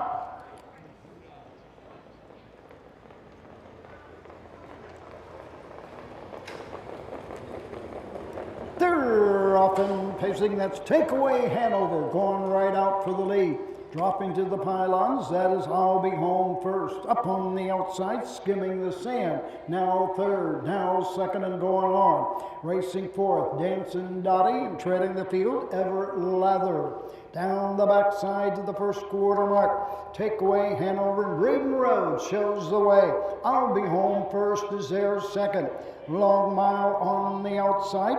And I'll Be Home First is racing 3rd. That Long Mile by Skimming the Sand. Chris Hirschberger is hung and going the Long Mile. Opening quarter 29-3. Racing 4th, Dancing Dottie, and treading the field, Ever Lather. 4 in, 1 out as they race over to the 3/8 mark. Into the lane, Takeaway Hanover has the lead. On the outside, I'll Be Home First. Racing 3rd on the inside, now 2nd. That's Skimming the Sand, moving up. Racing on the inside, now finding the spot was I'll Be Home First. Racing on the outside, 5th. That's Ever Lather, and treading the field, Dancing Dottie halfway home. I think you mean 101-1. As race to the backside and the 3/4 mark. Takeaway Hanover opens up, coming to the outside. I'll be home first, now third, now second and moving up. Skimming the sand, drops back third, racing fourth, dancing Dottie and treading the field as they're racing over the 3/4. 1:30 2/5, 29 and 1. Third panel, around the final turn. Takeaway Hanover's opened up now by 4.5. Racing second as they race into the lane, coming for the payoff. They're chasing Takeaway Hanover. I'll be home first, second, racing third, skimming the sand. It's all Takeaway Hanover. I'll be home first, skimming the sand. The mile, 2 minutes, 2/5. 2 minutes, 2/5. Takeaway Hanover, as I said in the pre-show here, this one looked very well meant. And once sees the racetrack, I did not see anything happen. This one drew off and won impressively. And that's a pretty snappy mile over here, 2 minutes, 2/5. 4-horse, I'll be home first. Jason had his hands full trying to find out to get the 6 kind of out of his way and ended up letting that one go by. So then rallied gamely for second for Justin Irvine and trailing and rounding out the field, skimming the sand. 3, 4, 6. You'll appreciate this, Kenny, being a race caller. There was a guy that fired me already. Former race caller. I could never fire you. But one of my favorite calls was Macaulay Culkin. You're not the only one home alone tonight, and that would be search for Takeaway Hanover. Great movie, Home Alone. Yes. You touted that one, Takeaway Hanover, and that was, if you're going to tout one, they better race like that. Two wins for DeArmond, 3 for Braden Rhodes on our first of 2 cards here. This one's a Buckeye Stallion Series winner, 2 back in 54 and 4 at Northfield, so no surprise that she got to the front and was just much the best there. Yeah, that's her third win of the season in 8 tries, but has been on the board 7 of 8 now, and that pushes her earnings up to a little under $26,000, $25,000. So nice season so far. After being 0 for 8 last year, she certainly grew up. A mark 54 and 1 at your place, so 54 and 4. Yeah, I was just going to mention the right record. Her record as a 2-year-old is, for all intents and purposes, is poor. Only 1 top 3 finish, 1 second, but she's really turned the corner here. Now in 8 starts, she's a 3-time winner, and she's right here back to the winner's circle. Old Philly pace. Number 3, Takeaway Hanover.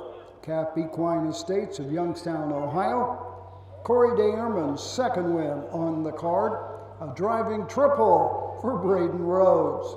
3-year-old filly, but down by the seaside to take into account.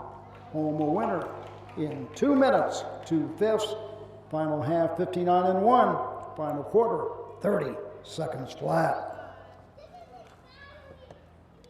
Nice effort there. Fastest of the day, I believe. 2 minutes, 2/5. Takeaway Hanover. And that gets us through 7. We'll be back with the 8th race in a moment.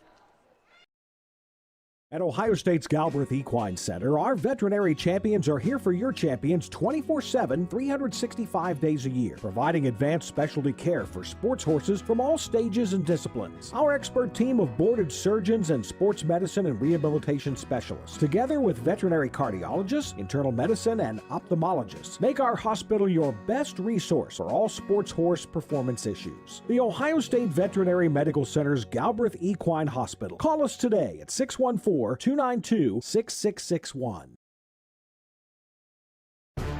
History, tradition. For over 100 years, 2- and 3-year-old trotters and pacers have started their careers on the tracks of the Home Talent Colt Stakes. See the future stars of Ohio harness racing at one of the Home Talent's 15 tracks. The stars of tomorrow are racing at a track near you today. The Home Talent Colt Stakes. You can't win them if you aren't in them.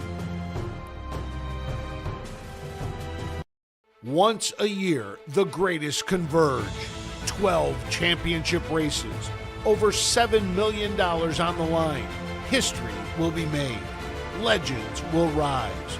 In October 2026, Scioto Downs becomes the venue where speed meets destiny. The Breeders' Crown, harness racing's ultimate showdown. It all comes down to the Breeders' Crown.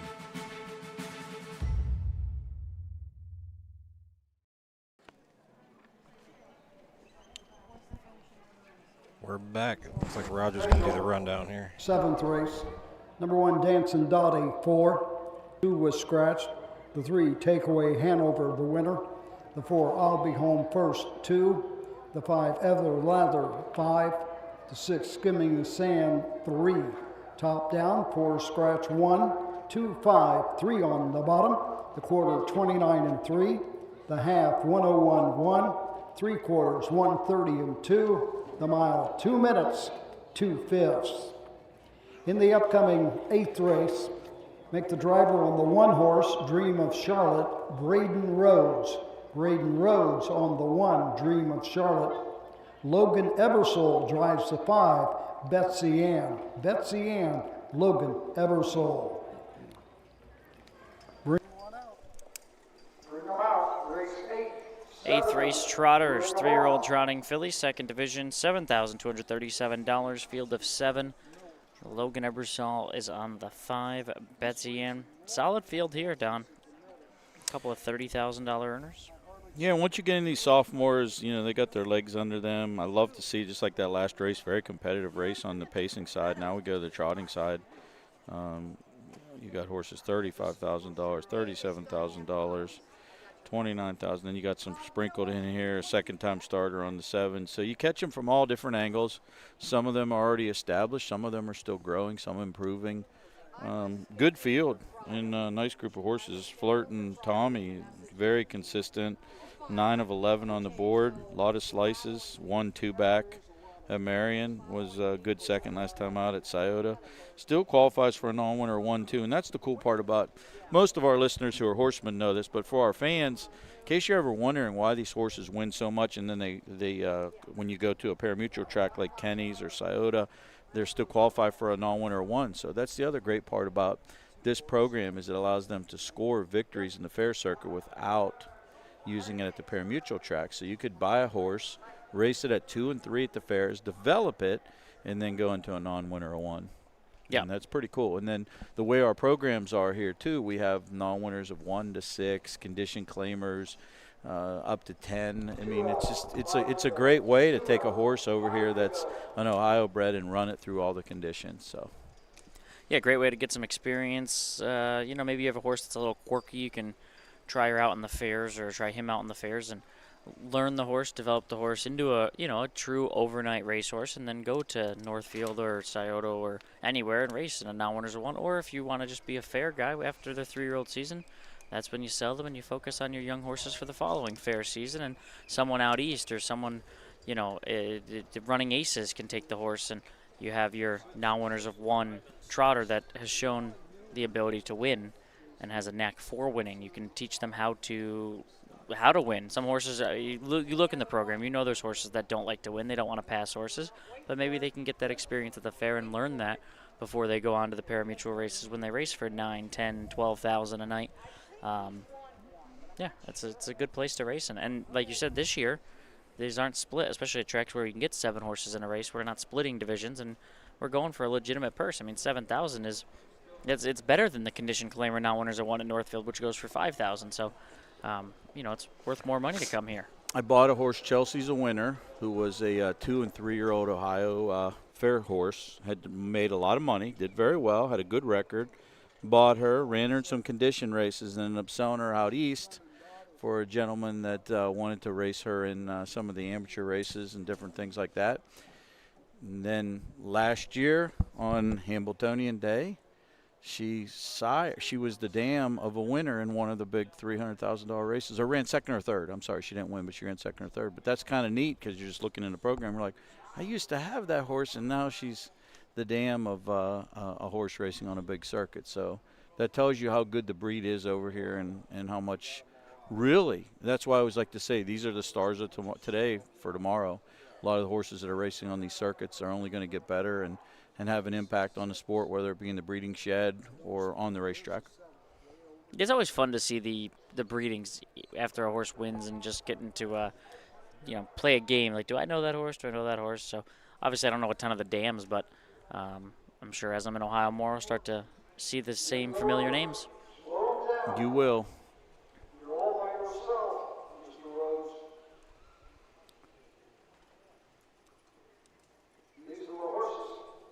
Here's the 8th race field. 7,237. The 1, Dream of Charlotte. All Trot Stable, the owner, Eli Miller trained. Braden Rhodes, 1. The 2, Fancy Like Anson. Jerry Miller owns and trains. Aaron Lehman drives. The 3, Flirtin' Tommy. Jay Burkholder and Joseph Burkholder owns. Herman Hagerman trains. Emmanuel Miller drives. The 4, Very Profitable. DM Equine. Eric Miller trains and drives. The 5, Betsy Ann. Levi Hirschberger owns and trains. Logan Ebersole. Number 6, I'm a Tommy Girl. Vicki Jennings, the owner. Scott Cox trains. Noah Newman drives. And number 7, Let's Go Girl. Kara Miller owns and trains. Chris Hirschberger in the sulky. The 7, Let's Go Girl. Braden Rhodes on the 1. Logan Ebersole on the 5. Horses are going to the gate. There's our field for the 8th race, 2nd division.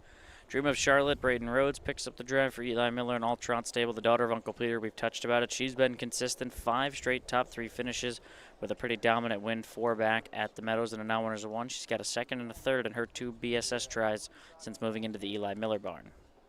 2 horse Fancy Like Anson. Jerry Miller owns and trains. Aaron Lehman has the lines today. This horse was a nice 2nd place finish last time out in a non-winner 1. Did compete in some Buckeyes 3 back and some other fair races over at Paulding. Very consistent check getter. 5 of the past 6 lines on the program has got a check. Still looking for that maiden win. 0 for 16, but good inside slot. 3, Flirtin' Tommy. Manny Miller, Herman Hagerman, Jay and Joe Burkholder own, daughter of Long Tom. She has not missed the board in her last 6 tries. In fact, she's raced 11 times this season, has hit the board in 9 of them. 5-time winner in her career. She's the richest horse in the field at $37,000. 4 horse Very Profitable. Eric Miller trains for DM Equine. Eric Miller is the driver here. Makes her career debut here today. She did qualify, was vet scratch sick at the Meadows, $7,000 Buckeye Classic. This muscle up daughter looks to go to the gate and stay flat here. 5, Betsy Ann, Logan Ebersole for owner trainer Levi Hirschberger, 0 for 18, but individually clocked in 58 and 3, finishing as the runner-up in the 16th race a week ago at Northfield. 6, I'm a Tommy Girl. Scott Cox trains for Vicki Jennings. Noah Newman has the lines. Far outside post here. This one has went forwardly placed before. 2 for 9 on the season. $14,000 already marking 57 and 2. Just has to navigate the outside post. Chris Hirschberger drives from the 2nd tier, the 7, Let's Go Girl for Kara Miller, who looks for her 2nd win on the card. Only 1 start. It was 202 and 3. Still looking to gain that experience. Here's Roger Houston with the 8th race, 3-year-old trotting fillies.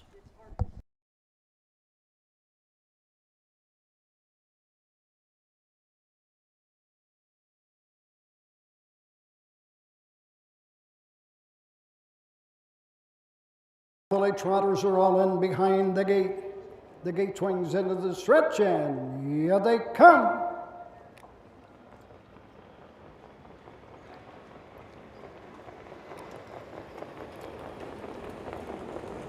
They're off and trotting. Dream of Charlotte goes right out for the lead. Flirtin' Tommy up on the outside, getting away 3rd is Fancy Like Anson. The end of the turn. 4th on the outside is Betsy Ann, racing 5th in the 2nd tier. Let's Go Girl. I'm a Tommy Girl, and trailing the field, following the ball, and Very Profitable. Down the backside, all in straight alignment, but not for long. Rough gated, taken to the outside was Let's Go Girl. Go on to the 1st quarter mark. The leader is Dream of Charlotte. Opening panel, 30 and 1/5. End of the turn. Flirtin' Tommy is there 2nd, racing 3rd. As the race over to the 3/8 mark, Fancy Like Anson. 4th is Very Profitable, racing 5th. Let's Go Girl, making that break. As the race around the turn, Very Profitable. Trading the field, now moving up. I'm a Tommy Girl. Coming to the halfway point, Dream of Charlotte shows the way. Out comes Emmanuel Miller, Flirtin' Tommy, now 2nd and moving up. Halfway home in 104. Into the turn, Fancy Like Anson is there 3rd. Very Profitable on the outside 4th. Racing 5th, Let's Go Girl. 6th is I'm a Tommy Girl. As the race around the turn, go on to the backside. The leader is Dream of Charlotte by a length on the outside. Flirtin' Tommy now dropping back as the race over the 3/4 mark. Racing 3rd, it's Fancy Like Anson. 3/4. Wow. 132 and 3, 28 and 3. Third panel, around the final turn. Dream of Charlotte with the lead. Closing on the outside with Flirt and Tommy racing on the inside. Fancy Like Anson trying to hold the third spot through the stretch. It's Dream of Charlotte in command. Home second, Flirt and Tommy. Fancy Like Anson was third. The mile, 2:03 1/5. 2:03 and 1. Dream of Charlotte seized the lead from the starting gate. Braden Rhodes picked up the mount there. Never looked back. Flirt and Tommy tried at the half. And Manny Miller pulled this one out and gave it a shot. They raced up the backside. Dream of Charlotte kind of pulled that one away, seeded that one. Manny Miller tried again in the drive to the wire, was very aggressive trying to get the 3-horse past here, but not to be today. Dream of Charlotte, pillar to post, wire to wire, 1-3-2 unofficial. Yeah, I like the aggressive drive there at the half, trying to take a shot. You know, you had the 5 coming up on the outside. You maybe don't want to get locked in, so take a crack and go race, and just ultimately got turned away. Dream of Charlotte's just too good. She just continues to put together nice races. I think I wouldn't take away anything from either one of them. I think just that was all post. Dream of Charlotte had the lead, and maybe if Flirt and Tommy was cutting the mile and Dream of Charlotte had to pressure her, the result could have been flip-flop. But either way, they were much the best, both of them. 1-2 well clear of the others. Fancy Like Anson grabs another check for third in tonight's 8th. Give Braden Rhodes a 4th victory on the card. His 4th of the afternoon. This was Dream of Charlotte, All Trot Stable of West Farmington, Ohio. Eli Miller gets his 2nd training win of the day. The 3-year-old filly by Uncle Peter of a Dream of Royalty, home a winner in 2:03 1/5. Final half, 59 and 1. Pretty nice back half, 59 and 1 on this track. We don't have really banked turns. This isn't conducive to speed, so that's a very, very nice effort. I will share this too. One of the well-known harness drivers, let's just say someone in the top 10 in the sport, had a discussion with me one day about Braden Rhodes and said this is a future star, and he would never fear to use him on any horses. So that's a big vote of confidence, and you're seeing a future star, not even just in the equine athlete, but the human athlete. And I know he's been doing a great job at Northfield, but I think he's just going to continue to grow and be one of our top drivers in Ohio. Yeah, I totally agree. He's definitely taken a step forward here in 2026. Got his feet wet last year, won some races, but I think he's really matured into a much better driver here in 2026. He's shown the ability to be aggressive. He can get horses to carry speed, show speed off the gate. Puts his horses in good places in a lot of races. So, yeah, I would second that top 10 person and go with Braden. Braden is on his way to being a very solid driver and have a solid career.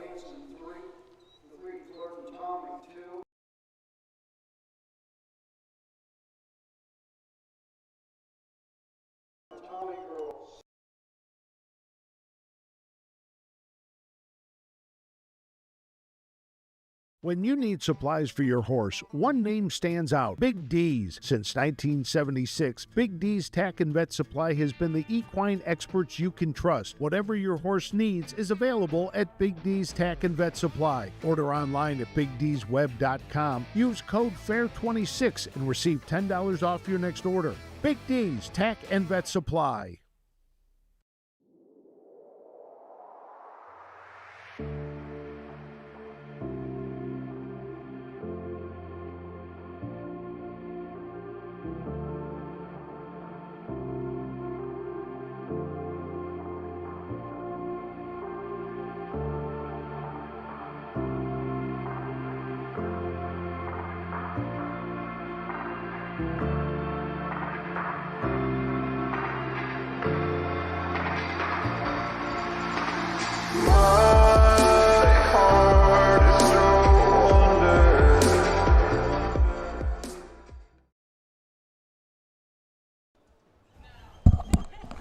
Welcome back to the Trumbull County Fair in beautiful, sunny, gorgeous Cortland, Ohio today. Don, Kenny, and Matt and Roger doing the race calling, bringing you 20 races. We've got already 8 in the books. We've got 2 more in our afternoon card. Then we're going to come back for the night card at 4:30 and bring you 10 more races. Got some nice horse flesh. This afternoon we're featuring the women. This evening we'll be featuring the men. And we're into race number 9, the late double. We've got 3-year-old fillies here going for $4,600. We got any questions or anything come up on Facebook or anything anybody want to know, address, anything like that, Matt? Let's have a look. As always, our big push this year is I'm going to try on my broadcast to bring you some backside buzz, whether that's talking to trainers, drivers. I'm going to try to integrate it today. I got to talk to Sean Smith-Peters before the races, talking about, coming up in a family business, traveling all over the U.S., took him some great places. He also told me about a horse called Exhibit Class that ended up pursing out a good $150,000 or something, a nice trotter that was really good at 2 and very competitive at 3. Got to talk to Mario Williams a little bit, and obviously I'm going to save my Madison Angus story for the end because she's in the getaway feature here at the back card. I saw Manny Miller, talked to him for a little bit. Nice. Buddy of mine, he is going to, at the end of this card, head over to Bell Fountain. So if you got him down to drive at Bell Fountain, he will be there. That's a haul. He said like 3.5. That's what I was just going to say. That's a long way, isn't it? Yeah. He must have something special to drive tonight, I would think, right? yeah. Keep an eye on something he doesn't want to lose the mount on. Yeah. Yeah, I can understand that, That's why I try to explain a lot of times. People always ask, when guys stay on a horse or something in a program, like, why didn't he drive that other horse? He was listed on that one. It's better.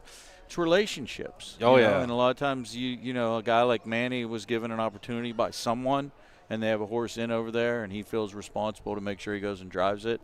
I love that part of the game, in business. Much like professional sports, how guys play hurt, because if you don't, the guy behind you might seize your job, You have to go out and do the things you can. We got a decent crowd here today, too. Normally, this isn't a hugely attended fair, but I'd say we got a good 50, 60 people in the grandstands today.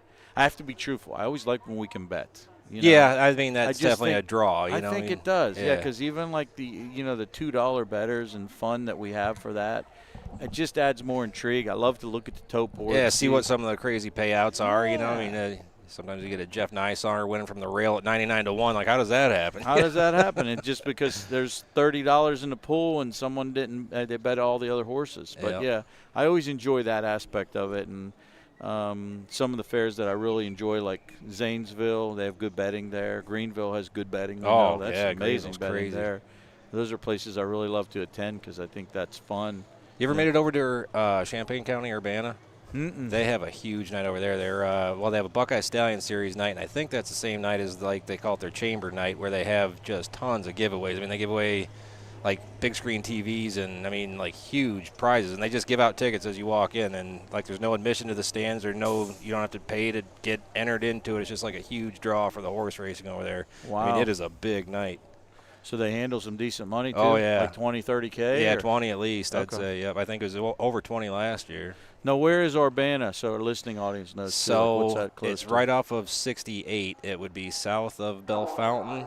I go there every year. I don't know. It's not terribly far, maybe 45 minutes east of Greenville. Okay. I got a good idea where it's at then. Okay. And I think that one comes up soon, doesn't it? It is the Monday after the Hamiltonian. So August 9th-ish, something like that, 8th or 9th. Okay. Yeah. I'll have to put that on my list. I thought there was a pretty good crowd last year at Bucyrus the night they had Buckeye Stallion. Yeah, they do get a real good crowd over at Bucyrus, too. That's a fast track. They keep that thing in real good shape over there. And did they have wiener dog racing, too, or corgi yes, dog they did. racing? Yeah. Yep. It is amazing the draw that is, too. I wish more places. It's crazy. I mean, they'll fill the stands for that. It's insane, man. And then you get the horses out here that you can actually bet on, and everybody leaves. Like, what are you guys doing? This is crazy. And the horses run, for the most part, they run pretty straight. Right, yeah. The dog that gets the loudest cheer is the one that's going to the bathroom inside in the infield.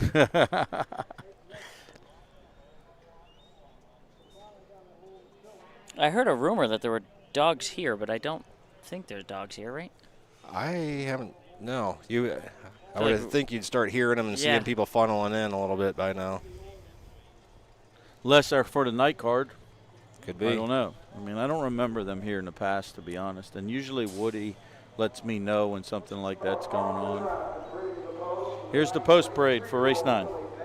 For $4,685. Number 1, Kiss My Accolades. Crazy Parrot Farm, Jerry Miller trains, Aaron Lehman drives. The 2, Laughing 2, James Graham, Timothy Warner, and Lee Winters. Jim Graham trains, Jason Thompson. Number 3, American Apple, Power Play Racing, James Day trains and drives. The 4 is Scratch. The 5, Extra Sweet, Cap Equine Estates, Corey Damerman trained, Braden Rhodes. And number 6, Anna Styles Nay, Danny Hostetler, the owner, trainer, Logan Ebersol in the sulky. Horses go right to the gate. Race 9. That's the field for the 9th, field of 6. Number 1, Kiss My Accolades, Aaron Lehman drives for Jerry Miller and the Crazy Parrot Farm. This one yet to hit the board in 16 tries. Couple of 4th place efforts the last 3 starts for the daughter of Summa Cum Laude. 2-horse Laughing 2. I had this one highlighted in my program today mainly because this is another standout. If we had pari-mutuel wagering, I think this one would be odds on. This one raced last 2 starts in the Sire Stakes, was a winner 2 back at Northfield, 53-4. Last time out, a good 5th place finish, only beaten by 3 lengths at Scioto. Individually placed 52-3. 10 of 19 lifetime, $64,000 in earnings. Mark of 53 at Tioga earlier this year. Certainly the one to beat. 3, American Apple, not much to go off of here. James Day drives and trains, Power Play Racing 87. Daughter of Mr. Apples, no line, so we'll see what we get. James Day already has a driving double. Corey Diermont, Cap Equine, Braden Rhodes, that's the 5, Extra Sweet. 1 for 5 this season, 2 for 5 on the board, 3 for 13 lifetime. Good 4th place finish last time out in the Buckeye Stallion Series. Prior to that was a good 4th at Scioto, 2 back in the Buckeye Stallion Series. Well met, and one of the another great down by the seaside horse. Very lightly raced outside horse, Anna Styles Nay, Logan Ebersol for Danny Hostetler, owner and trainer, 3-year-old daughter of Summa Cum Laude. She's only raced 4 times, made 1 start last year. It was right here at Cortland, and she made a break after the start, and then she took about a year off, has come back, has a 2nd place effort, 2 back, clocked in 59-4. And that's your field of 5. Owners race with the scratch of the 4. That takes us to a field of 5, and there is your contestants as they start to gather up the backside, and the starting gate starts to roll for race number 9. This is our last of 2 on the afternoon card. Once again, we'll be back at 4:30. So if you've liked the races so far, we'll come on back and you'll get to see the night card as well. But here we go with race number 9. The Wilkenberg starting gate is in motion and rolling, and we're going to send it up to the voice, Roger Houston, for the call of the 9th.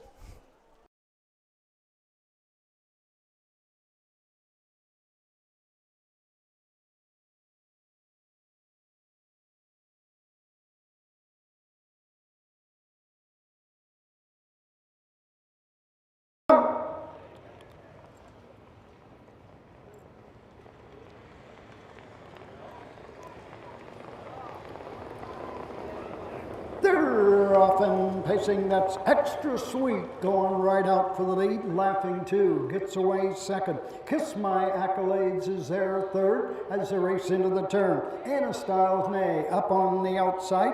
American Apple holds position on the inside. Off stride goes Anna Styles Nay. Down the backside of the first quarter arc, Extra Sweet and Braden Rhodes shows the way. Laughing 2 is there 2nd. Kiss My Accolades racing 3rd. 4th is American Apple, and treading the field, Anna Styles Nay. Opening quarter in 31 seconds. Into the turn, straight alignment, going to the 3/8 mark. Extra Sweet by a length and 3/4. Laughing 2 2nd. Kiss My Accolades 3rd. Racing 4th, American Apple, and further back, Anna Styles Nay. Into the lane first time, coming to the halfway point. Been there every step. Leading the way is Extra Sweet. Racing 2nd is Laughing 2 as they race over the halfway point. Kiss My Accolades third. American Apple fourth. Halfway Home 104-1. Anna Styles Nay trails the field into the turn, going to the 5/8 mark. Continuing to lead, it's Extra Sweet, now by 2. Laughing 2 is there second. Racing third, Kiss My Accolades, ready to come to the outside. Racing fourth, American Apple, treading the field. Anna Style Nay, another break. Down the backside they go. Extra Sweet opens up by 2.5, make it 3. Laughing 2 is there second. Staying back is Kiss My Accolades third. All gapped out on the front end with Extra Sweet and Braden Rhodes looking for his fifth.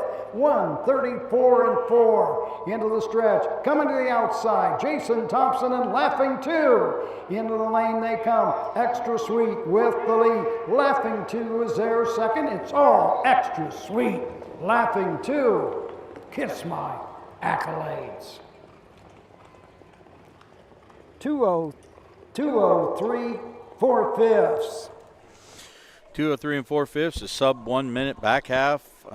Extra Sweet. We talked about Braden Rhodes a race or so ago. I really believe the driver won this race. Seized the racetrack, kind of backed it down, seated Laughing 2, who on paper looked like a little more accomplished filly. Nothing wrong with Extra Sweet, though. She's had some of her own accomplishments as well.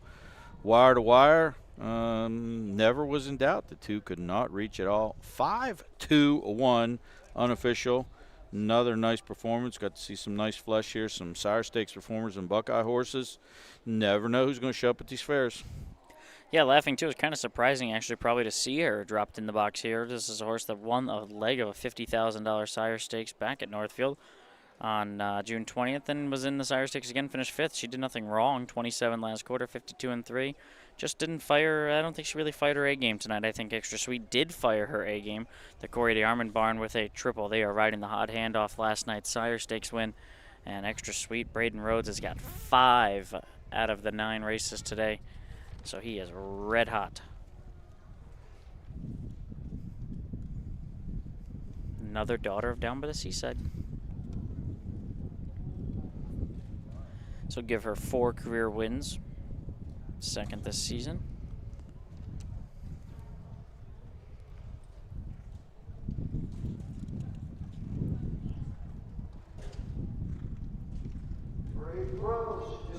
One for the thumb with Extra Sweet. Cap Equine Estates of Youngstown, Corey DeArmond gets his 3rd of the afternoon. Braden Rhodes, winning drive number 5. 3-year-old filly, but Down by the Seaside at a tee time. Home winner in 2:03-4. Final half 59-3. Final quarter 29. DeArmond, Rhodes, they are Extra Sweet. In the 9th. Extra Sweet indeed, as Roger Houston says. Braden Rhodes, Corey DeArmond, Cap Equine, taking advantage of the racing over here today with a triple and a 5-bagger for those connections. Takes us into race number 10. We're going to finish the card off with 3-year-old filly pacers going for $46.85. And we'll tell you about that field of 6 after these brief messages. Dublin Valley Farms, home of Volstead, sire of multi-million-dollar performers, with his first big crop of talented 2-year-olds making their mark on the track.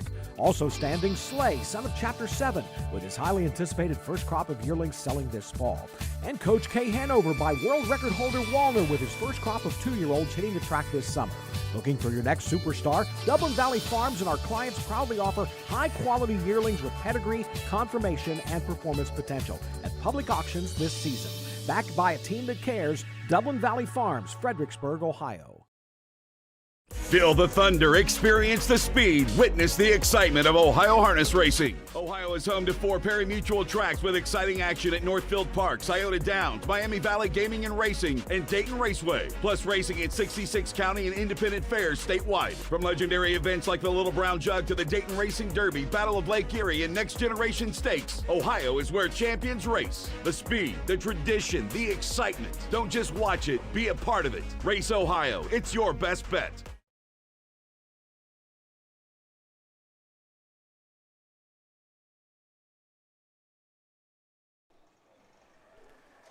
Welcome back to the Trumbull County Fair in Cortland, Ohio. We've reached the finale, but don't fear.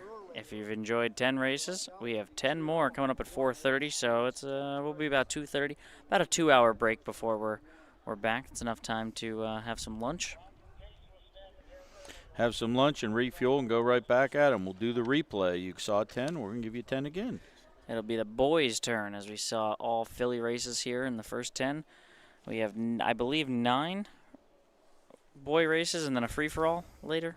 Yes, and I think in the free-for-all, do we have, let's see who's in the free-for-all. We've got gelding. All gelding. So we got 10 boy races. 10 boy races, yep. Perfect. Yep. We'll tell you a little bit later on in the afternoon card about Mayor McCheese. I got to talk to the caretaker and co-owner, Madison Renee Angus. She gave me some good insight on Mayor, and we'll talk a little bit about that later on today, too. So. Family horse, dad trains, brother drives. Yeah, doing very well over on the Northfield circuit.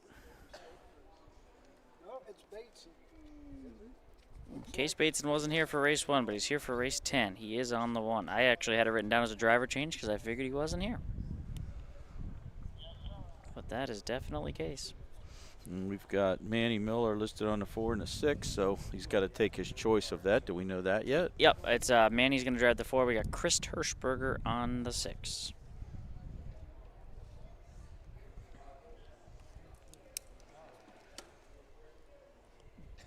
Field of 6. They're always good about the last race. The post parade's always the quickest. If you haven't raced yet, it's definitely your turn now. We've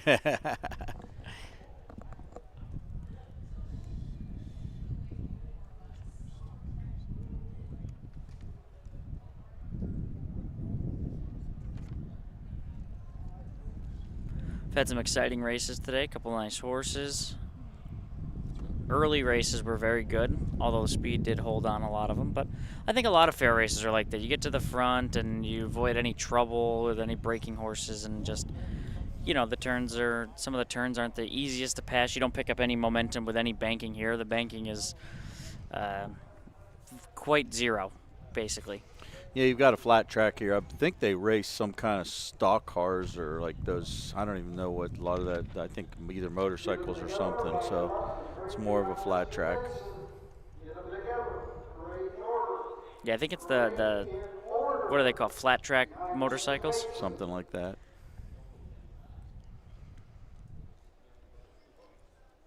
It'd be a good place to come watch a race, though. Might have to check it out someday.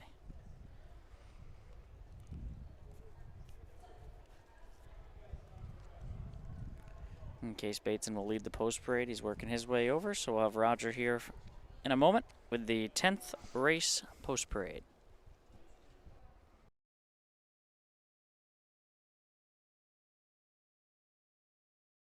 Parading the post for the 10th race.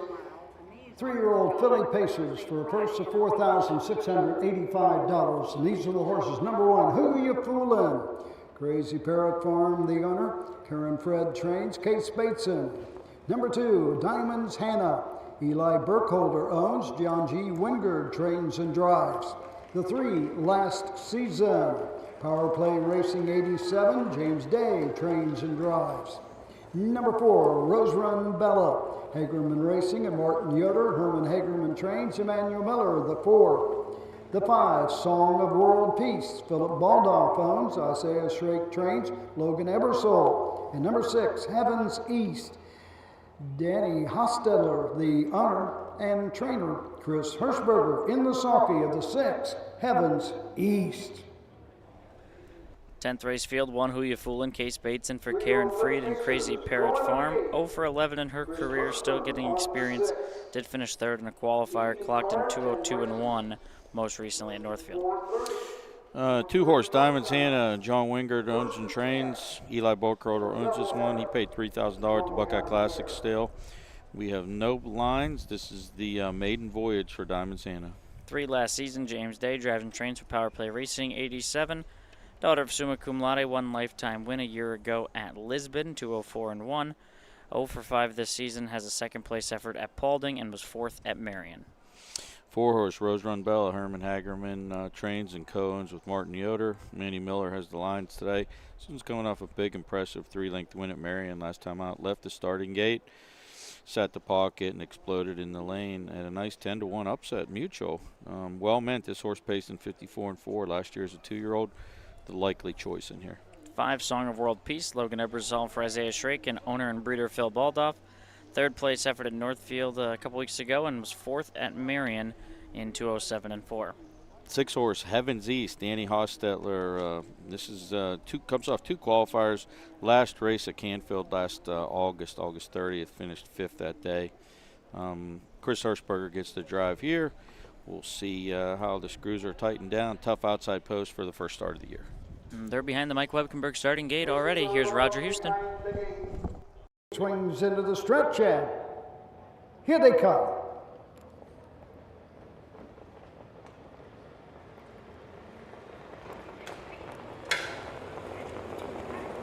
They're off and pacing last season, and Rose Run Bella battle for the lead. On the inside, Case Basin wants the top, but he makes a break with Who You Foolin'. Into the turn they go. Last season wins the early battle with Rose Run Bella, tucks in second. Racing to the backside third is Diamonds Hannah. Up on the outside, now fourth, now third, and moving on. That's Song of World Peace. Down the backside they go. Going to the first quarter mark, 29 flat. Racing fifth, that's Heaven's East. The trailer's Who You Foolin'. Straight alignment as they race around the turn, going to the 3/8. James Day, and last season leads the way. Racing second is Rose Run Bella, gapped out third as they race over to the 3/8 mark. Racing fourth, it's Diamonds Hannah. Racing fifth, Who You Foolin', at the halfway point. We're halfway home in 1 minute flat. Into the turn they go. Last season continues to show the way. Rose Run Bella is there second. Racing third, that's Song of World Peace. Pacing fourth, Diamonds Hannah. To the backside, Who You Foolin', treading the field, Heaven's East. A lot of gaps in this one except for the front two. On top, last season, James Day. Right there second, Rose Run Bella and Emmanuel Miller. As they race by the 3/4, 1:30 and 3/5, and the battle's on the outside. Rose Run Bella looked him in the eye and went right on by. Last season is there second, racing third. The end of the lane, Song of World Peace. Racing fourth, it's Diamonds Hannah. And into the stretch, coming home, it's Rose Run Bella and Emmanuel Miller, drawn away as they please. Last season is their second. Song of World Peace is third. The mile, 2:03, 3/5. Final panel, 33 seconds. Race number 10, so they did walk home in 33 seconds, but the middle quarter and third quarter were pretty nice efforts before. Rose Run Bella makes it 2 for 12 on the season. Left the gate, got seated. Braden said, I'm going to take that route. But in the end, I'm sorry, that was James Day. In the end, Deuce popped, 3/4 pole, Rose Run Bella went by, and all 3 of those fillies were pretty tired at the end of the race. But 4-3-5, unofficial, no doubt about the winner, Rose Run Bella. Another Don Tiger tout before the race. Said this would be the one that would get it done. This one goes back-to-back on the fairs. Marion and now Cortland. A couple of thirds as well, so some nice points already for Rose Run Bella. Manny Miller with his second driving victory on the card. The unofficial winner of the 10th and final. Hometown at Colt Stake, 3-year-old filly pace. Number 4, Rose Run Bella. Hagerman Racing of Mount Vernon. Martin Yoder of Mount Eaton, Ohio. Herman Hagerman, the winning trainer. Emmanuel Miller in the sulky. 3-year-old filly, but down with the Seaside. Rose Run Uptown Gal. Home a winner in 2:03, 3/5. I misspoke. It was Eddie Miller that won earlier, so this is the first win for Manny Miller tonight. A lot of Millers we have on this circuit.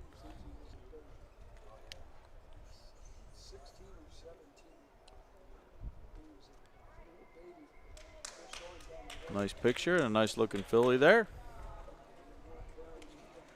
Rose Run Bella. But she was not bred by the Rose Run Farms. That's interesting, isn't it?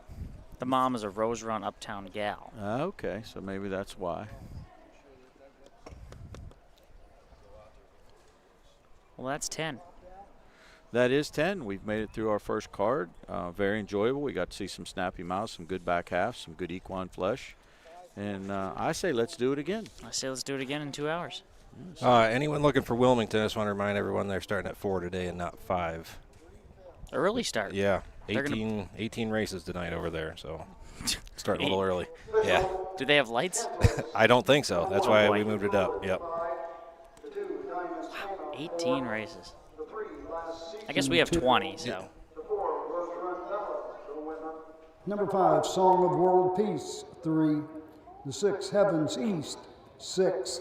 Top down, 5, 4, 2, 1, 3, 6 on the bottom. The quarter, 29. The half, 1 minute. 3 quarters, 1:30 and 3. The mile, 2:03, 3/5. Well, that concludes our racing program this afternoon. That's a wrap. So our first card is in the books. As we stated, we'll be back here at 4:30. On behalf of the OHA, Kenny Livengood, Matt Clark, Roger Houston, this is Don Tiger bidding you a farewell, and we'll see you back at 4:30.